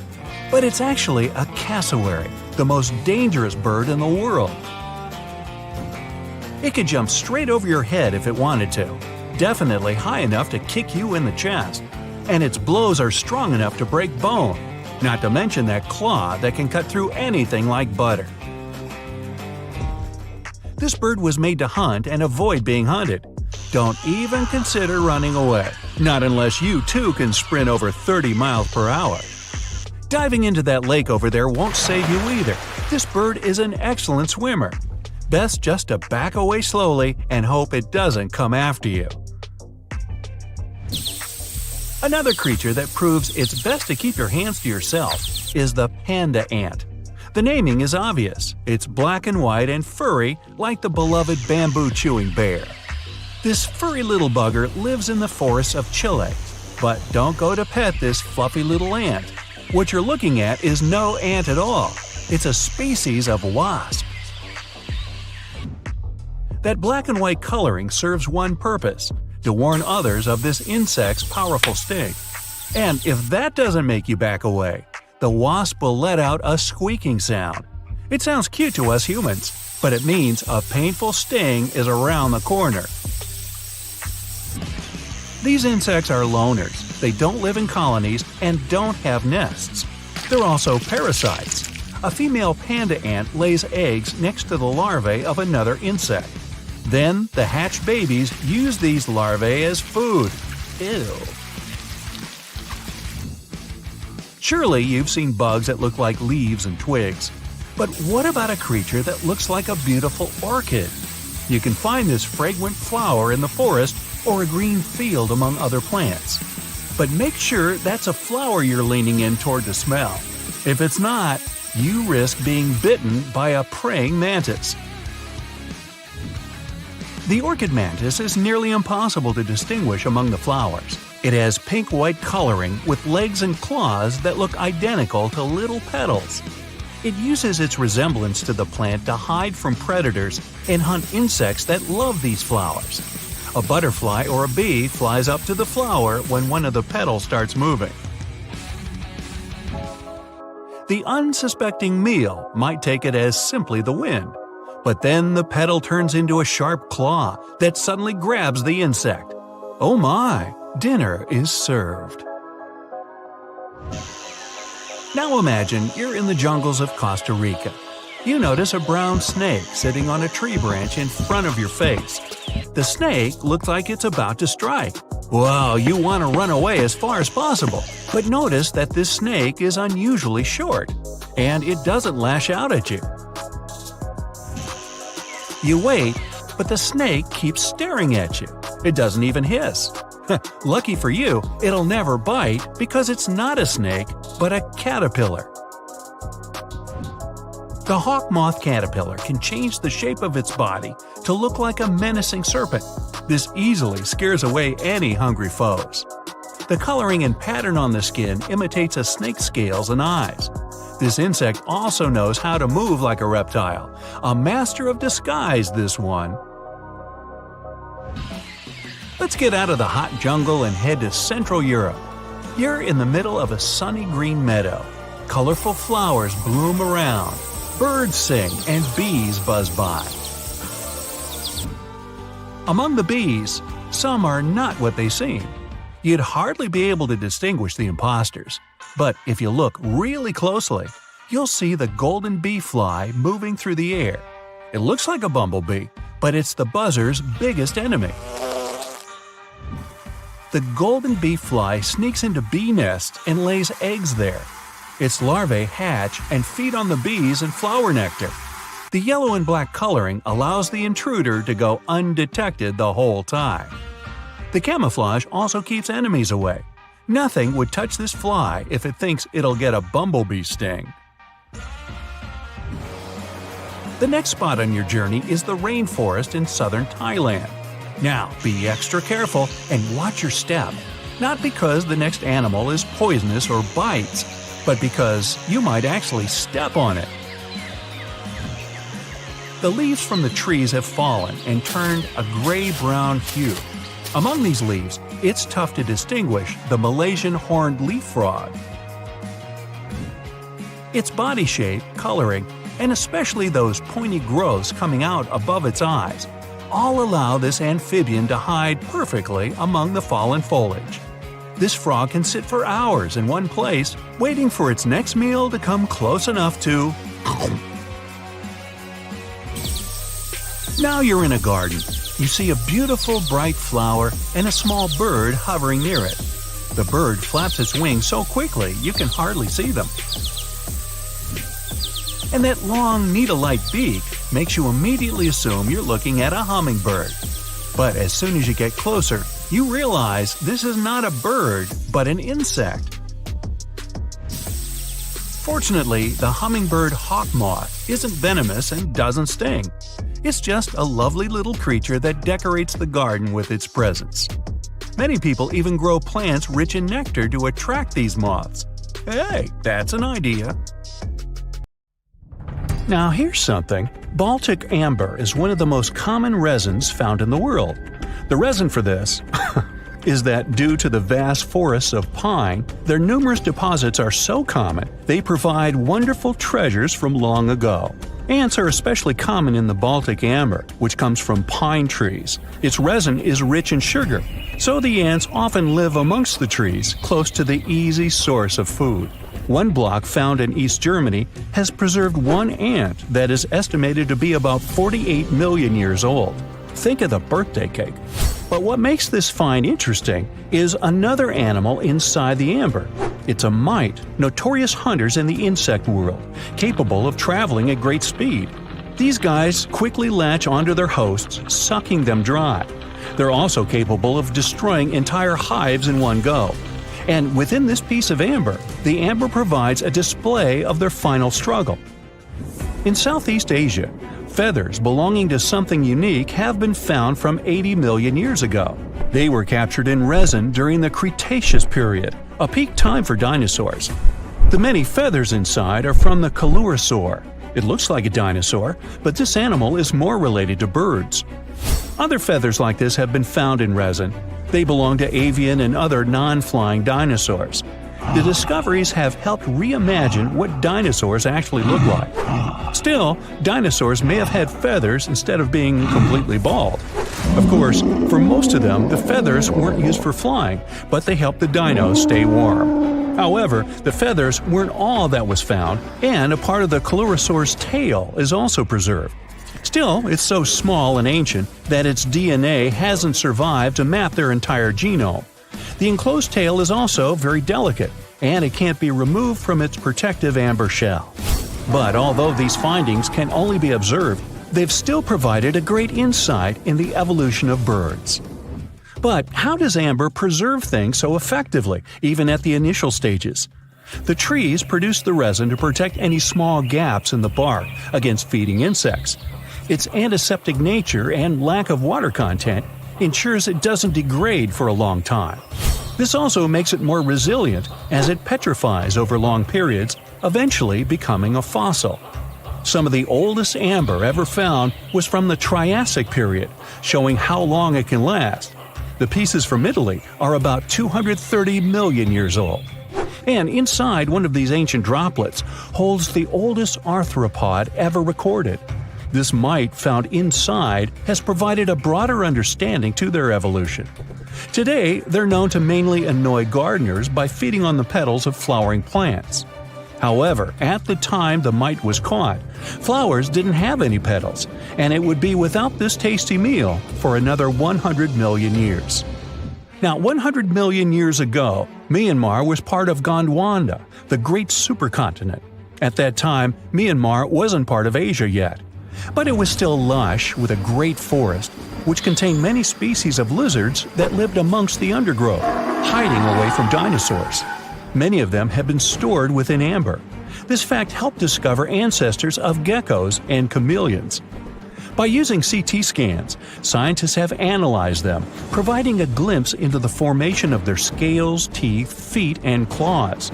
It also provided an understanding of how these archaic creatures once appeared. Although mostly pieces of lizards, by using modern technology, the scientists have been able to create 3D images of the lizard. These images can reveal how those guys appeared in their full form. The images show that they still retain some of their exact features to this day, like the chameleon's sticky pads used for climbing.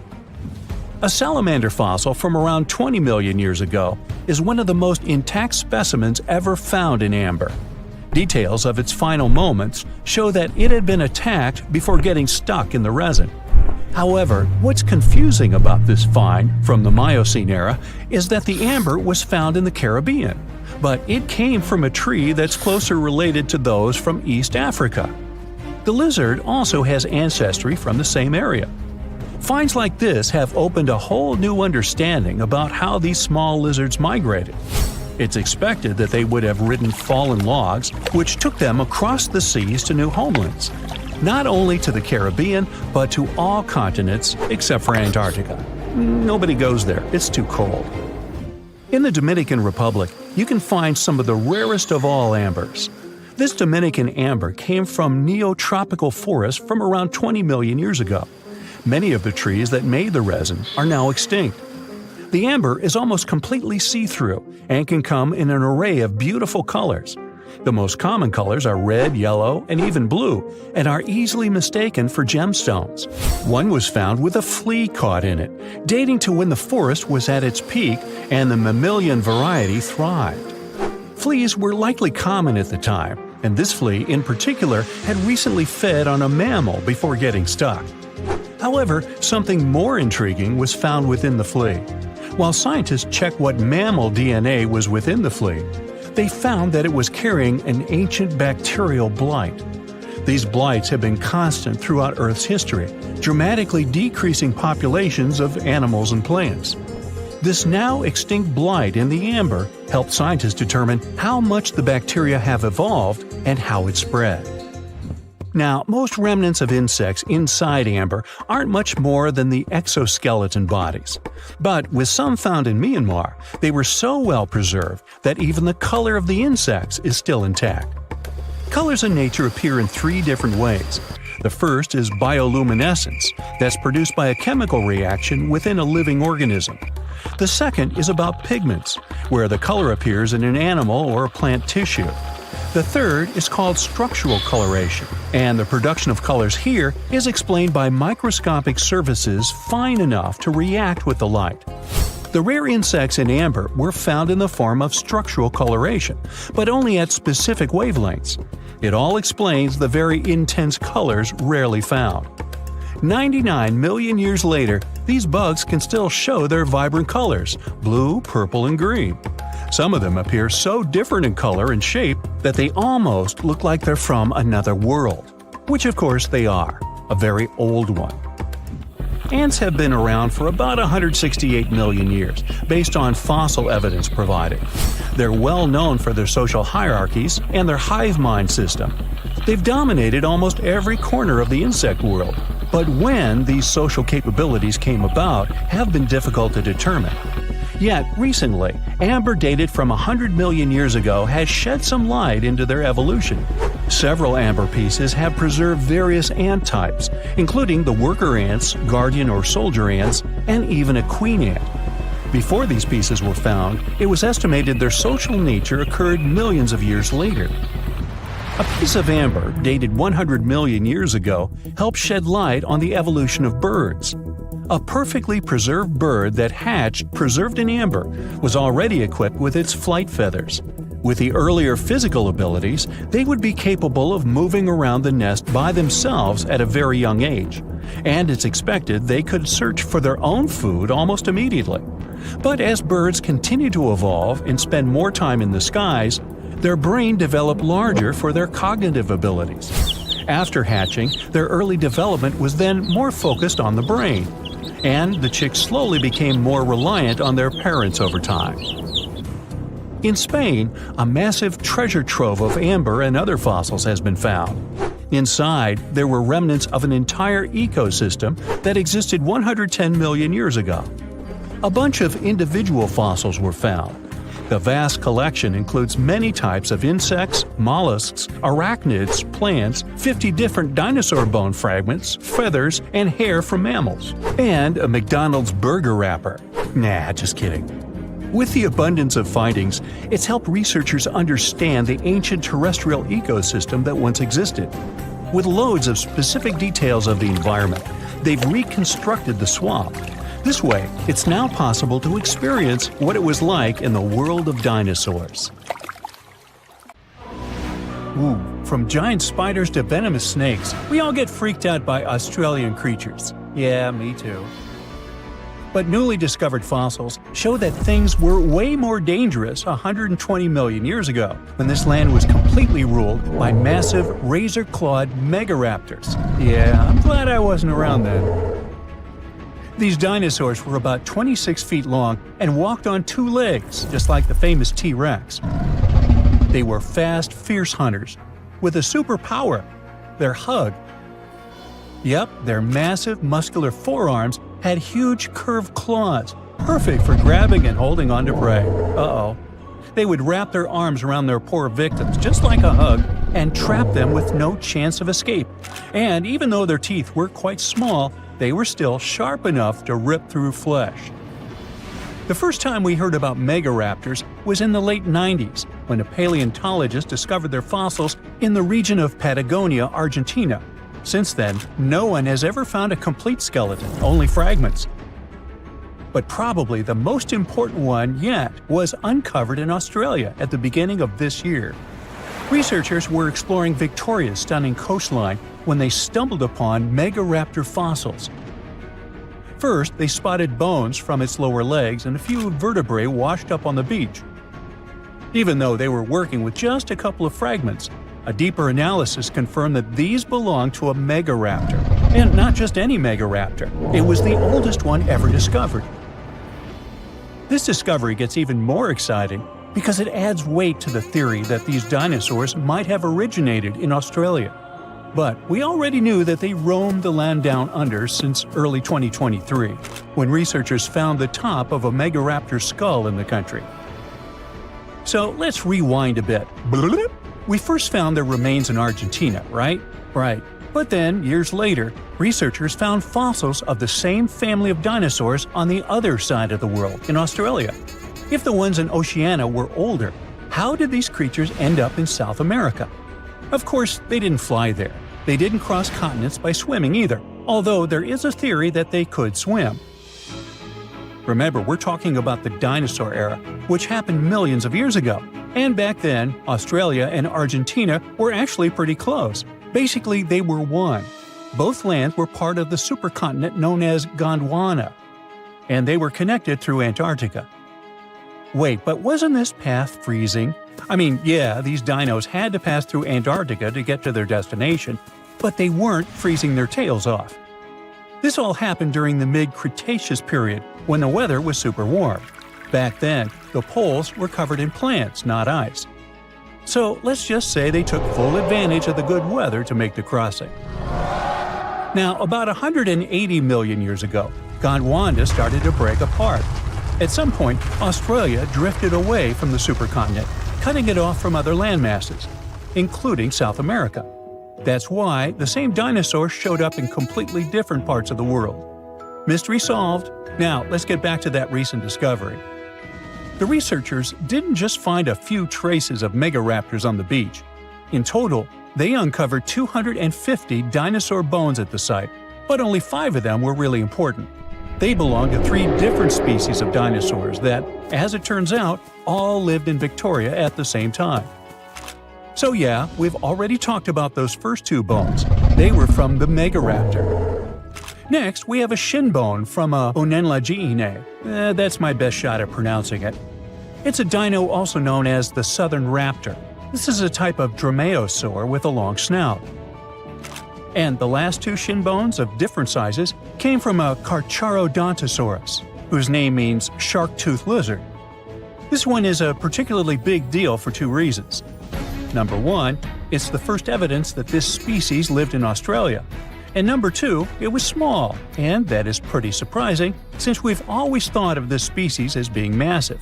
Fossils found in Argentina, for example, show this dinosaur reached a length of about 36 feet. But the one in Australia was much smaller, measuring only around 6 to 10 feet long. And that's still plenty big.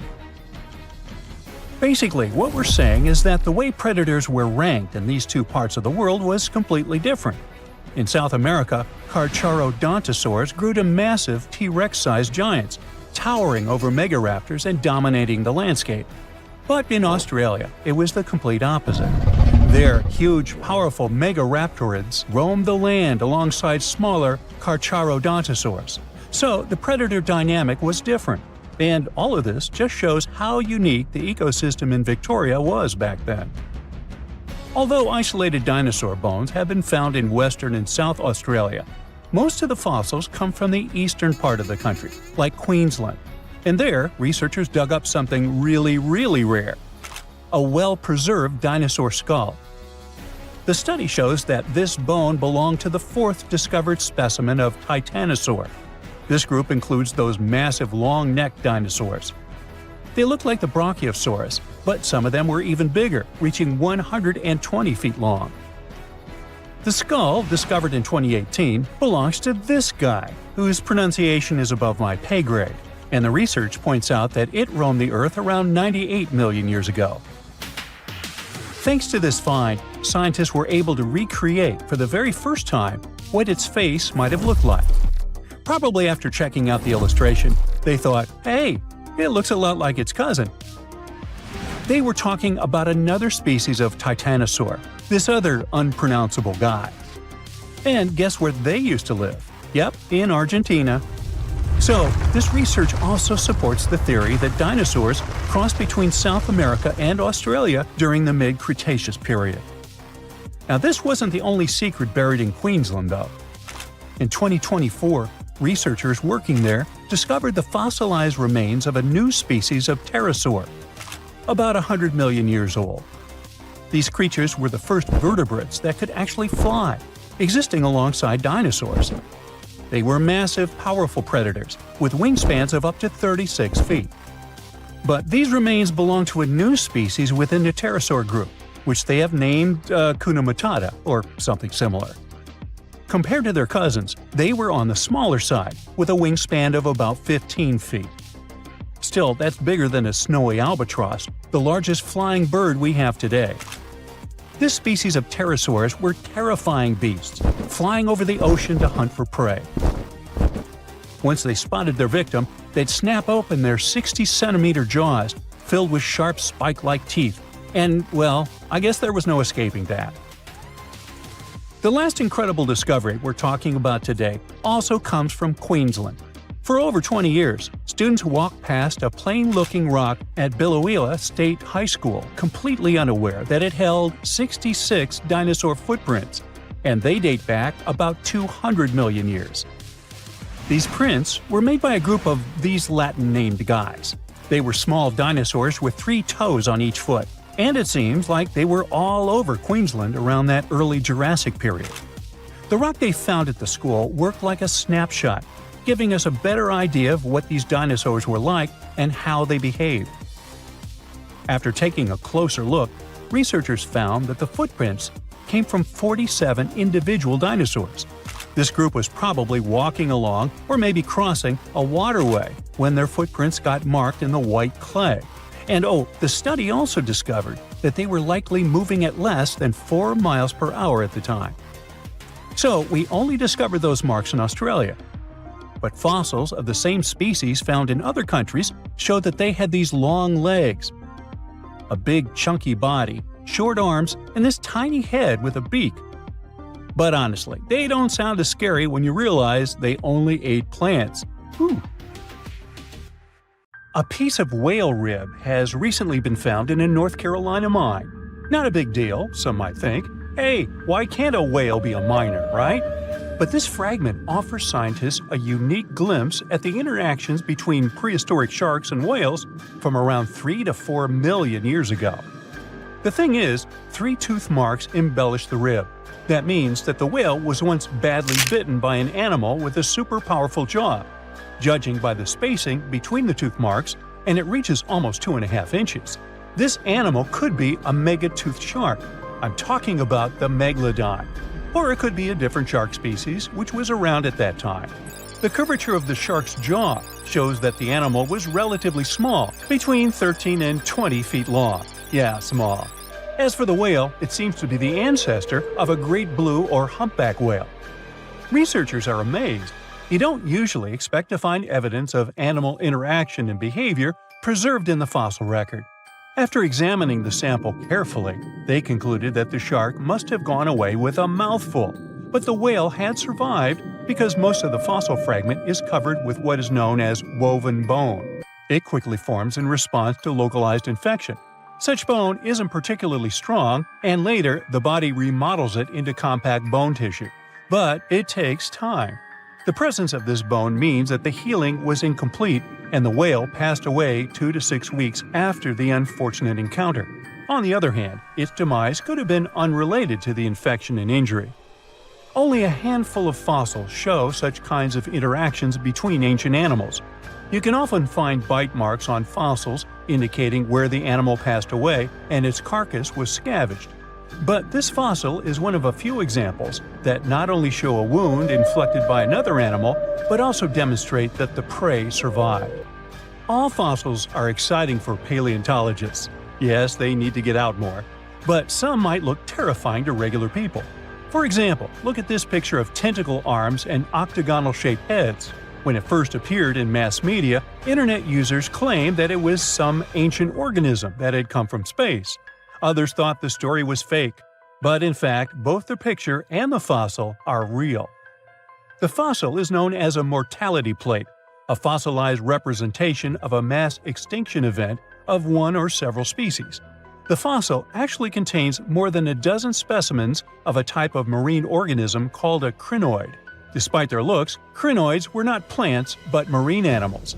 This particular species lived deep underwater on the seafloor. Crinoids were related to starfish, sea urchins, and brittle stars. These creatures could attach themselves to the seafloor with stalks made up of flexible porous discs connected by soft tissue. The stalks were hollow, and that's where the animal's nervous system was located. Crinoids absorbed oxygen through thin-walled tube feet. The creatures usually reached the length of more than 8 inches and had 5 arms lined with leathery-looking tentacle-like structures.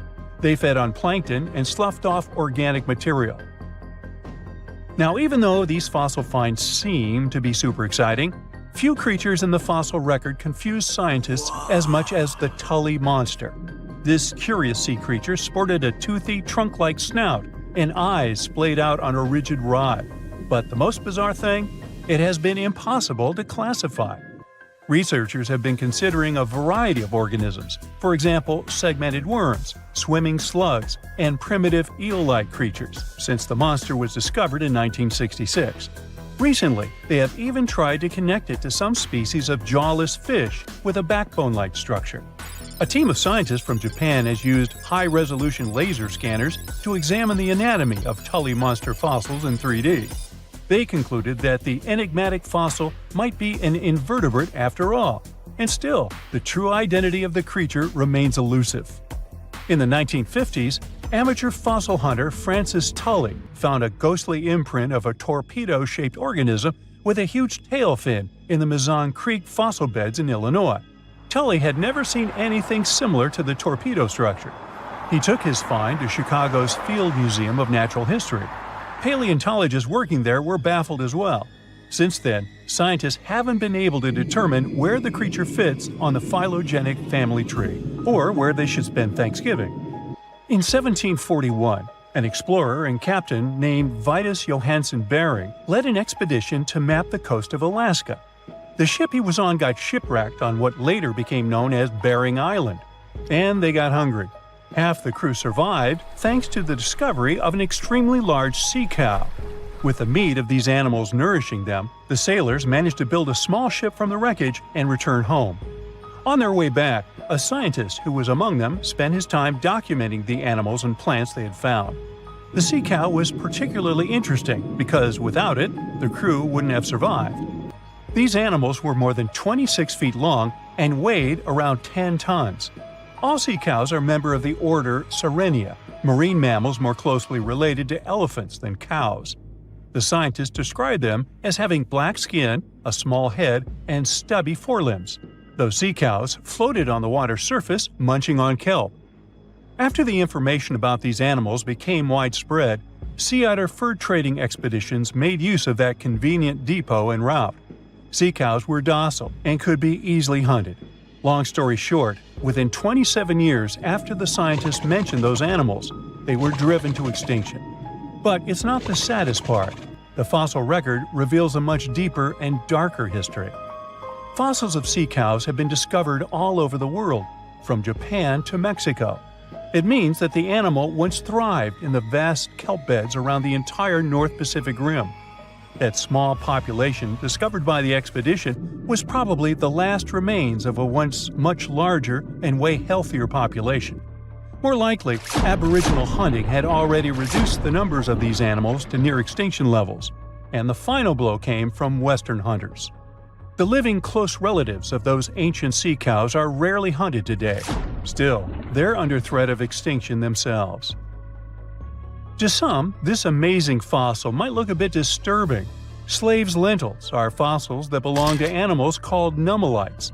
They lived and thrived in a warm, shallow sea covering part of Egypt around 40 million years ago. The name nummelites hints at the fact that larger specimens resemble coins, and in Egyptian folklore, they're even referred to as angel's money. These creatures have a simple, single-celled structure, which contrasts with their super intricate skeleton. Look at this series of spiral overlapping whorls. Each whorl is divided into countless tiny chambers.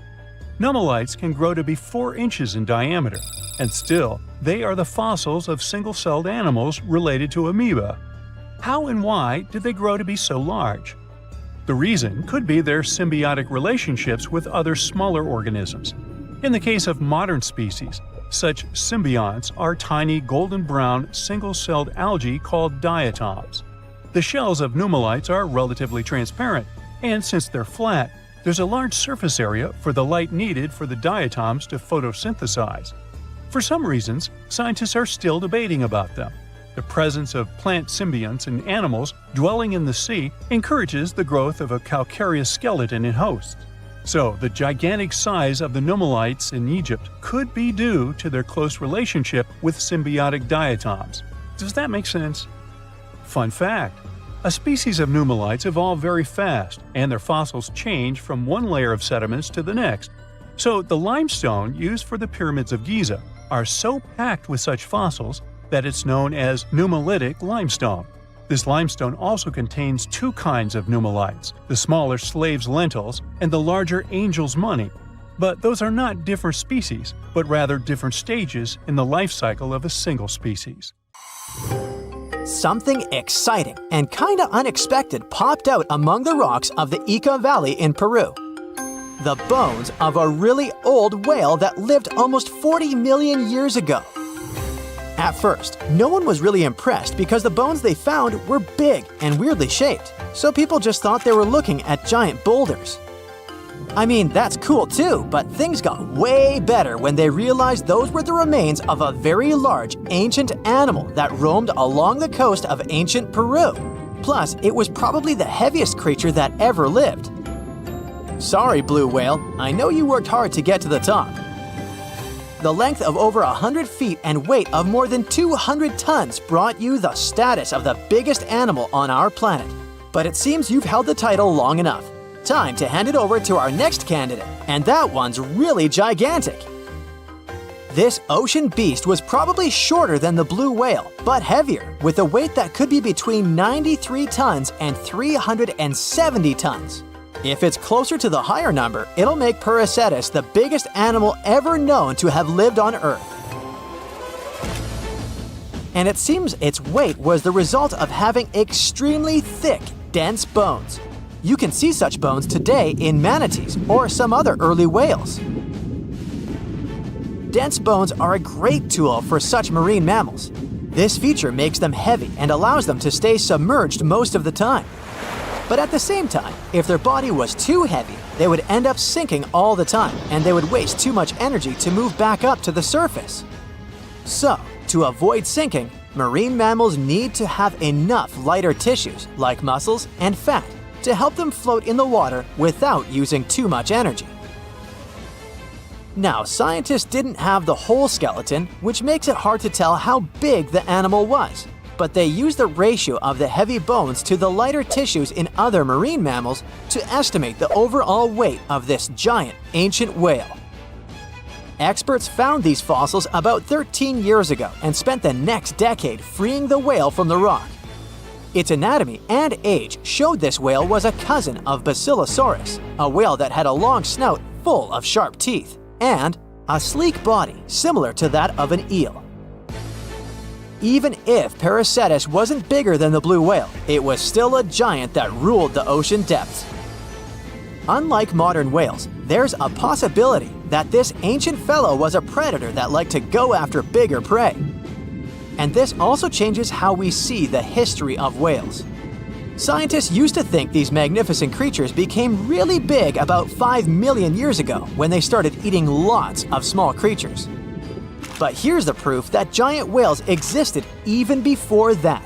But it's still unclear how this whale managed to find enough food to sustain its enormous body. Plus, it's still hard to tell what exactly this ancient creature had on its menu. It was pretty large and not such a fast swimmer, so it's possible it searched for food in shallow waters. Then it probably ate crustaceans, clams, or some other small animals hiding in the sand. One theory says it was a scavenger, which basically means it munched on remains of everything that would come its way. It's not so unusual to find marine animals in deserts. Many of these regions used to be covered with water anyway. The Sahara in Africa is a perfect example. About 50 to 100 million years ago, this was not a dry desert, but a shallow saltwater body called the Trans-Saharan Seaway. The land is not wet there anymore, of course, but people who lived in that area knew about it because they used to find old shells across the desert. The sea was about 164 feet deep. That sounds enough for a nice swim. Some would say this area looked like modern Puerto Rico, with lots of sun and shallow water. Mangrove forests were a common thing as well as seafloors covered with mollusks, like snails and clams. The marine sediment that was left behind after the sea had dried up is full of different fossils. And the animal that lived in that ancient underwater world didn't look friendly. Plus, they were much bigger than their relatives from modern times, so a regular-sized human would end up as a snack, not even a whole meal. Normally, when animals live on small islands, they can become much bigger than their relatives from the mainland. This is something we call island gigantism, and it happens because there are more resources or fewer predators on islands. Maybe the same thing happened in the Trans-Saharan Seaway. Even though it wasn't an actual island, the water moved in and out, which created little pockets of water. and specific conditions in these pockets might have helped animals grow bigger. So we're talking about giant sea snakes, catfish, and fish that no longer exist today. One had incredibly strong jaws, and the animal used them to eat hard things and even crush shells. Their teeth showed they were fierce predators other animals had every reason to be afraid of. They went through some changes when it came to diet, similar to some types of piranhas. And the competition to get to the top of the food chain wasn't a joke. Not when there were also such large predators as sharks, crocodiles, and ancient relatives of elephants. Sahara went through different phases. If you could use a time machine and take a peek at Earth's largest hot desert as it was about 6,000 years ago, you wouldn't have to struggle with sand and heat. You'd have a nice walk through a green and pretty lush place. In the past, people who lived in that area didn't leave drawings on cave walls that showed camels, sand dunes, and scorpions. All those things you'd see in today's Sahara. Instead, they drew crocodiles. That's additional evidence that the Sahara used to have a lot of water and plants enough to support these big yet scary animals. Around 3 billion years ago, Earth might have been mostly covered with water. Today, it's about 71% of its surface, but it seems that our planet used to be a giant ocean world with no continents at all, just some scattered islands. Scientists studied special rocks in Western Australia that formed in a place deep under the ocean called a hydrothermal vent system. To explain this better, it's important to mention two common oxygen types, O16 and O18. O18 is heavier because it has extra neutrons. O16 evaporates from water more easily, and as researchers studied an old ocean floor, they found a lot of O18, more than in today's oceans. This way, they realized ancient Earth had less dry land than Earth today. Australia is a good spot to conduct these studies because a long time ago, it also used to be a beautiful place with large animals and lush rainforests. But as time went by, the land became drier and Australia had more deserts formed, such as the Great Victoria Desert. Rainforest remained only on the edges of the continent. What happens with deserts across the globe is called desertification. That's when land that used to be good for growing things turns into a desert or something similar. Our planet changes over time, together with its climate. But desertification also happens because of human activities, like mining, farming, and building cities. And when land turns into a desert, it's a problem because it can't support people and animals anymore. Food doesn't grow there. There's not enough clean water, and animals lose their homes. To help with this problem, there's a plan many countries agreed to. They decided to work with farmers to take care of the land, fix damaged areas, and manage water better. All in all, to make our planet a better place for life. Dinosaurs, big ancient bugs, creepy spiders, and scary insects are all cute animals compared to the monsters that lived on Earth about 500 million years ago. For example, here's a creature that swam in the water like a stingray and had 3 eyes. Its mouth was like a pencil sharpener. 2 long claws with forked tips like pincers protruded from its head, and its gills were somewhere in the back. This is not a thing from a sci-fi movie. This is Mosura. Its remains are preserved in excellent condition. Let's look at it more closely and study other similar monsters. The Cambrian Explosion. Remember this name. This period is also called the Biological Big Bang, the time when a huge number of different living creatures began to appear in the ocean, large, small, and tiny. The ancestors of almost all modern animal groups were most likely born during the Cambrian Explosion, which lasted from 541 to 485 million years ago. It was a time when the first truly effective and terrifying predators appeared on Earth. One of them was Mosura. It's only the size of an index finger, but you would never want to meet such a creature while swimming in the sea. It's scary to imagine what it could do with its pencil sharpener-shaped mouth. And you probably wouldn't be able to hide from it because, come on, it had 2 eyes on the sides and 1 big eye on its forehead. Mosura belonged to a group of arthropods. Scientists called it a sea moth since it reminded them of a moth. This thing used a flap-like apparatus similar to wings to float in the water like a stingray. This monster was quite creepy, but its appearance may seem familiar because it's a distant relative of modern spiders, crabs, centipedes, and moths. Scientists found several 506 million-year-old Mosura fossils, but unlike many other similar finds, these ones have been preserved in excellent condition. The found fossils showed sharp claws, a toothy jaw, and large gills in the tail section. Some parts of the fossil were so clear that they revealed the details of the creature's internal anatomy, including parts of its nervous and circulatory systems and digestive tract. It had jointed limbs like those of modern insects and crustaceans. When this monster swam in the sea, it probably grabbed its prey with long spiked claws sticking out of its head. Many Mosura relatives have claws covered with multiple spikes, which help them grab food. But that ancient creature had smooth claws forked at the tips. That is, it grabbed the prey with those tongs, using them like chopsticks, and then brought it to its mouth. Of course, this is an assumption, and nobody saw how this creature actually did it. Unlike many other similar animals, Mosura's posterior segmented body was studded with gills. Scientists don't know why this was necessary, but they assume that such an unusual breathing system helped to adapt to an environment with low oxygen content.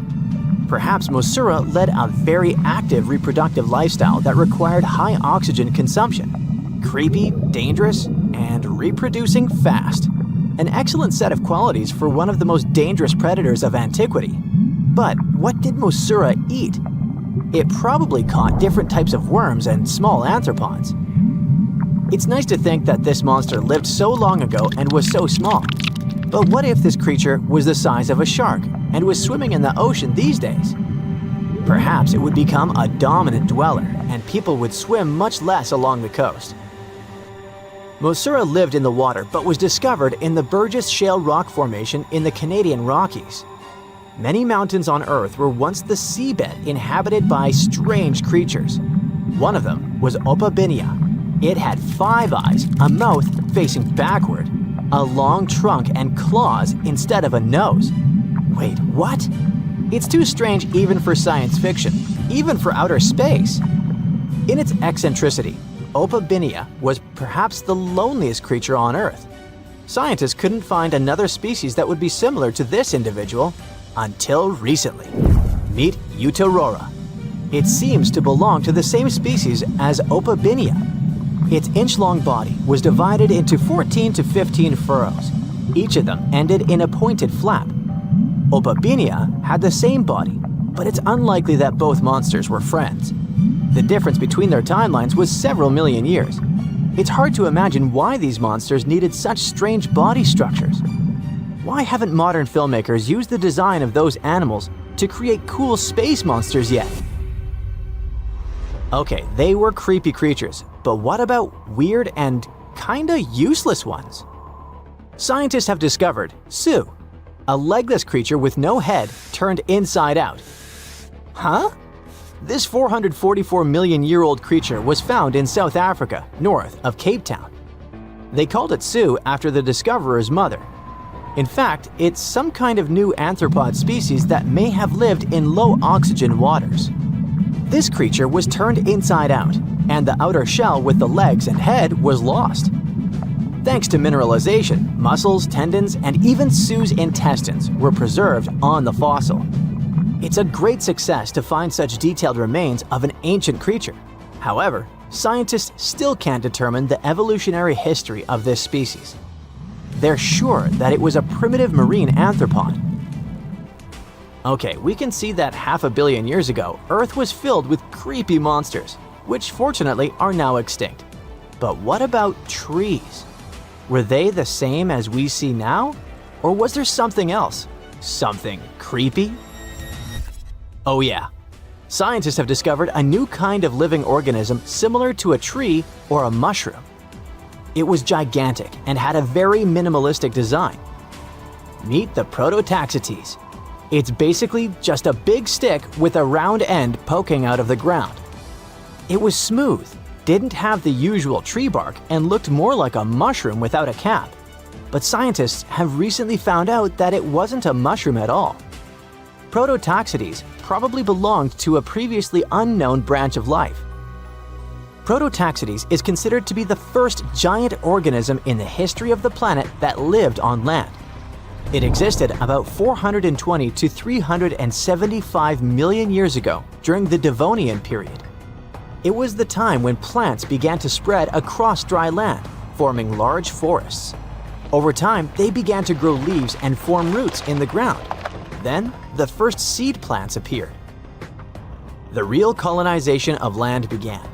The first arthropods, such as centipedes, arachnids, and other unpleasant creatures, began to walk among those forests.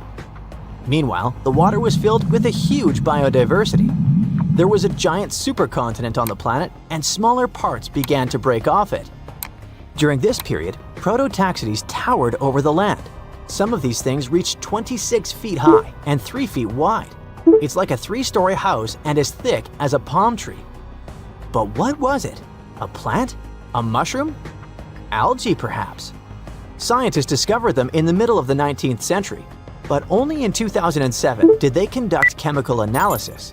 Research showed that it was most likely a giant mushroom, but in 2025, scientists refuted this conclusion. It turns out this may have been an unknown life form that existed separately from the kingdom of fungi, animals, plants, and protists. Scientists noticed that the inner part of Prototaxites consisted of a number of tubes. There are similar tubes inside mushrooms, but the tubes of that ancient living thing branched and joined differently. They even had a different chemical composition. The main building block of mushrooms is chitin, but the Prototaxites contained chemicals similar to lignin, a substance found in the bark of trees and other plants, and its anatomy differs from the structure of any other organism known to us. What were they doing on Earth? Just chilled and enjoyed the bloom of life? Did they produce some kind of fruit, like a banana with eyes and claws? Scientists don't know. What if it was something that was brought to Earth from outer space? What if they were flowers planted by another civilization? What do you think? There's a monster hiding in the remote forests, swamps, and rivers of the Congo Basin in Central Africa. It has a long neck, looks like a dinosaur, and is the size of an elephant, or maybe a hippo at least. That's what people who claim to have seen it say. It should have gone extinct millions of years ago, but this Congo's version of the Loch Ness Monster somehow survived. This creature is the Mokele Mbembe, which means one who stops the flow of rivers, and more folks are saying they've seen it lately. European explorers first heard the stories of this creature from the people living near the Congo River in the early 1900s. A German captain even included a description of the monster in his official report from his expedition. The locals told him the animal was of a brownish-gray color with smooth skin, a very flexible neck, and only one long tooth that could be a horn. Some of them mentioned a long, muscular tail, like that of an alligator. They also said that the creature lived in the caves, but climbed the shores even in the daytime to find some plants to eat. Locals also believed its favorite snack was a kind of liana with large white blossoms. Some of them even showed the German captain some fresh path the monster left leading next to those plants. And they warned him that Mokele Mbembe definitely didn't like humans and took down any canoe that would sail nearby. Dinosaurs were a real hit in pop culture in the 1910s, and several newspapers in Europe and North America wrote about the dino-like monster from Africa back then. In the later years, several expeditions traveled to the Congo Basin to search for Mokele Mbembe or interview claimed witnesses. They did not find any direct physical evidence, but collected many stories.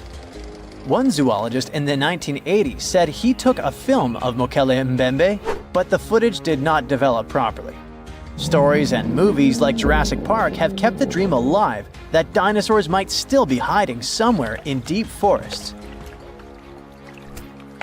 At some point, people stopped reporting sightings of the creature as often, so it almost became a forgotten legend.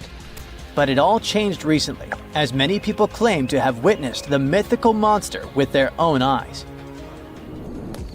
Cryptozoologists, those fans of mysterious creatures, believe it could be a dinosaur that, for some reason, didn't go extinct, related to a brachiosaurus or a diplodocus.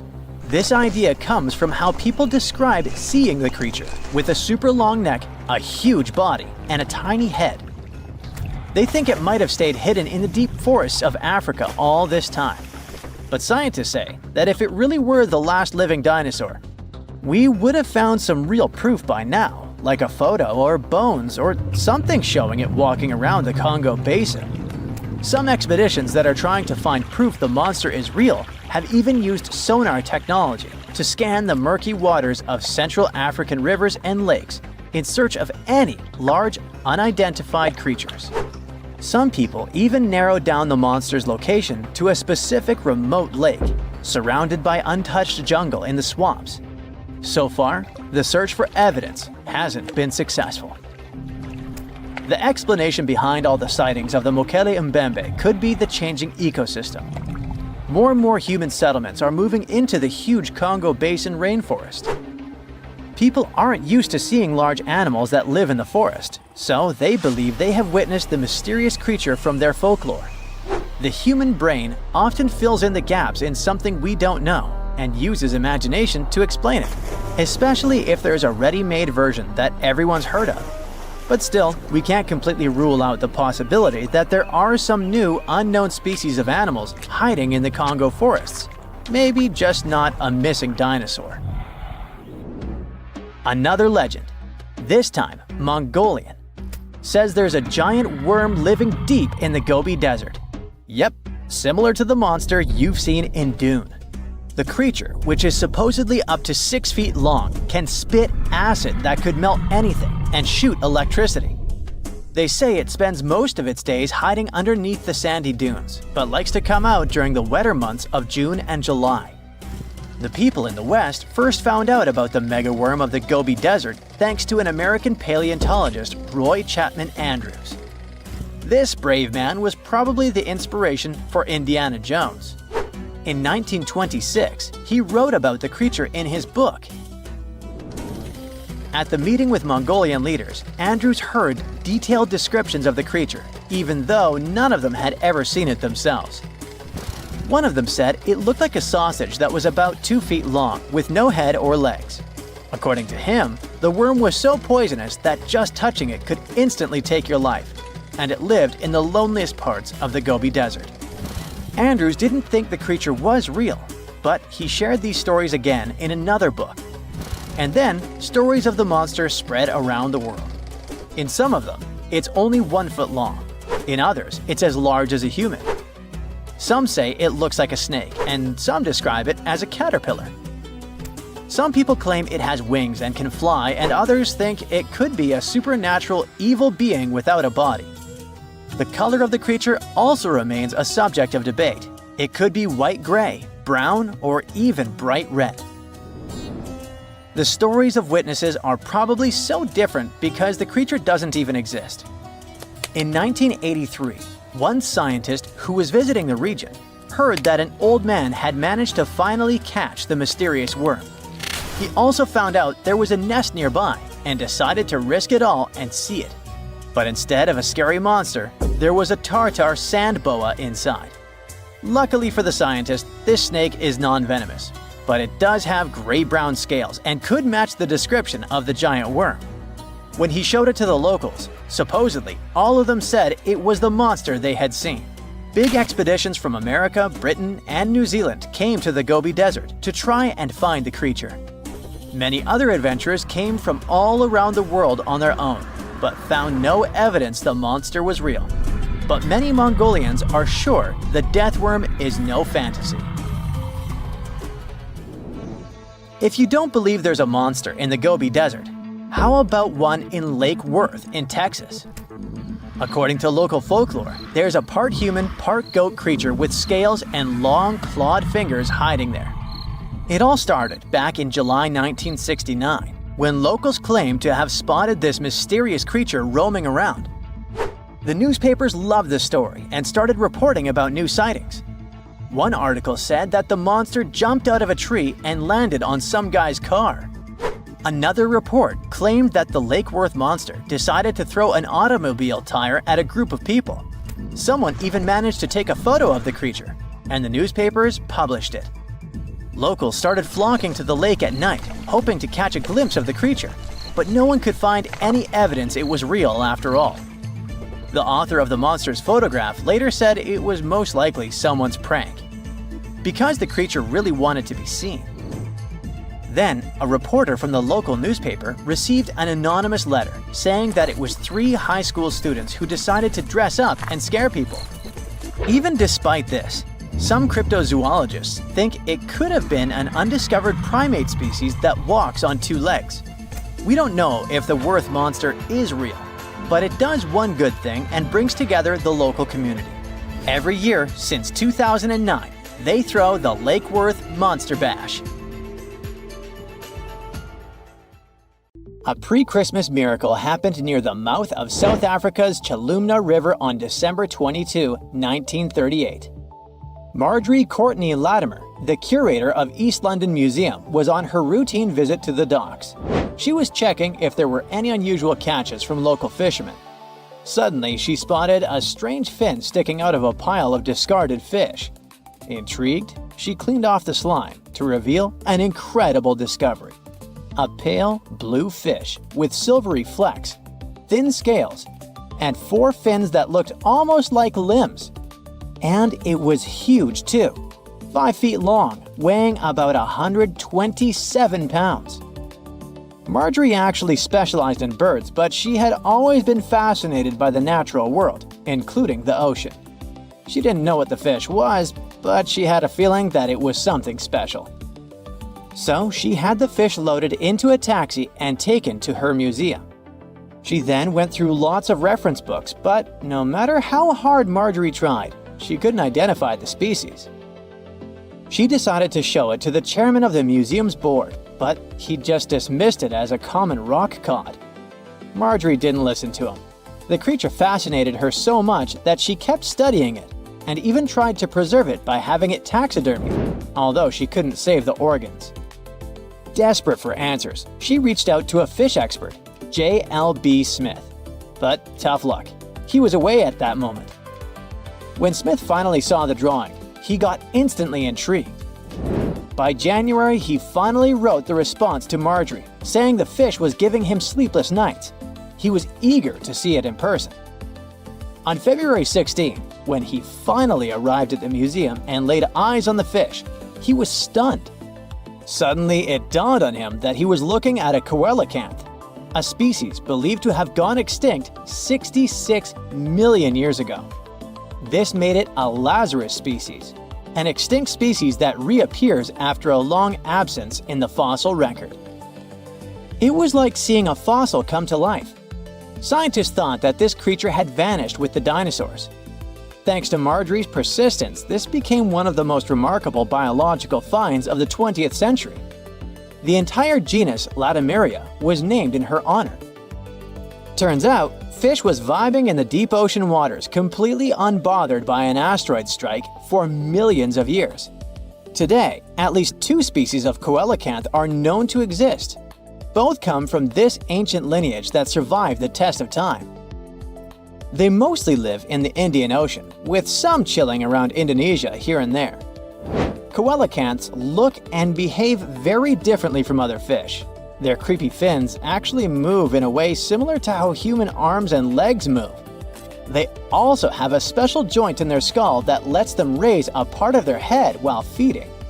That's because they're related to tetrapods, those guys that were the first to step out of the waters to the land. Michael Smith is a British naturalist. On July 2018, he was exploring the remote Wandiwoi mountain range in Papua, Indonesia. He was there to search for rare, pretty flowers called rhododendrons. but he accidentally took a photo of a funky-looking creature. Smith got very curious about this animal.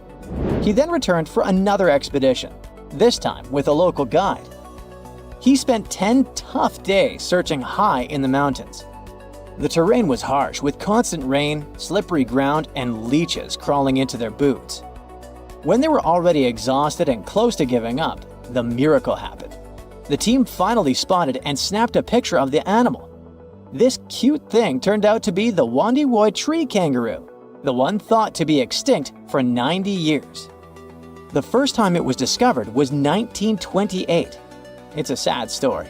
A biologist spotted it while studying the area, and this was the first and the last time we saw that animal. But as it turned out, it wasn't extinct at all. It's just a very elusive and sneaky creature. This marsupial lives in small, isolated, steep and misty forests. Very few people venture there, all because of the reasons we mentioned: the rugged terrain, dense bamboo thickets, lack of water. Even the local hunters had never seen one. They're super cute with their round face, reddish fur, and appearance that looks like a mix of a monkey and a bear. It's a weird type of kangaroo that jumps on the trees, not the land. When Michael Smith rediscovered it, he immediately contacted experts, including a specialist on tree kangaroos. The discovery was confirmed. Even though it's still hard to catch these creatures in the wild, they're still a mystery to science, and scientists try to protect the species. In 1996, researchers from the Wildlife Conservation Society were walking around the meat market in Thakek, Laos. Suddenly, they spotted a bunch of weird rats. Yeah, it may seem to be a common thing for a market, but those were no simple rats at all. At first, they thought it was a new species. They called this new rodent the Laotian rock rat. This animal was so different from other rodents that biologists wanted to place it in its own family. But in 2006, Mary Dawson and her team challenged this idea. They suggested that the Laotian rock rat might actually belong to an ancient family of rodents, the ones that were believed to have been extinct for 11 million years. In the same year, scientists finally captured and documented a live specimen. And guess what? Those were indeed those ancient rats. They didn't go extinct. They just preferred to avoid the spotlight and decided to go vibe in the limestone karsts of Laos and a small part of Vietnam. Turns out, the locals were even familiar with the rodent, regularly trapping it for food. Right, that must be the true reason for their hermit lifestyle. Now, these guys are a huge interest for scientists and are being studied carefully. In 2019, some scientists went on a joint expedition on Fernandina Island in the Galapagos archipelago. During the expedition, the team started noticing weird things: tracks, scat, and claw marks on trees. By following them, they suddenly discovered the culprit: a mysterious turtle that was sitting on a high elevation on the volcanic island. It was a lone female tortoise. They nicknamed her Fernanda. That's because they recognized her as a Fernandina giant tortoise, a species that was thought to have been extinct for 112 years. The last time we've ever seen this species was in 1906, when scientists found a male tortoise and sent it to the California Academy of Sciences. They thought that volcanic eruptions and extensive hunting caused the species to completely disappear. This was a huge deal. It provided hope for the survival of the Fernandina giant tortoise. Park rangers said that they saw signs of at least 2 other tortoises, so maybe they'll be able to find them soon. The Galapagos Conservancy has launched fundraising efforts to support further expeditions. In July of 2007, Luis Enrique Minguez was hiking in La Palma, a small island in the Canary Islands. He's a researcher in the Institute of Ecology and Conservation. While he was walking through the northeastern part of the island, he spotted an interesting lizard. The lizard was almost 12 inches long. He saw it near a forest trail, about 147 feet above sea level. Minguez took a photo of the lizard and shared it with his buddy researchers. After seeing the pictures, they realized that it was the long-lost La Palma giant lizard. This species was presumed to be extinct for centuries. They thought that it disappeared within the last 500 years due to being hunted by cats and habitat destruction. Unfortunately, even though they were super hyped up at first, things didn't go so well next time. They did some follow-up expeditions in October of 2007, and then some more, but they couldn't spot the lizard anywhere again since then. The lizard probably lived in very high and dry spots of the island. Researchers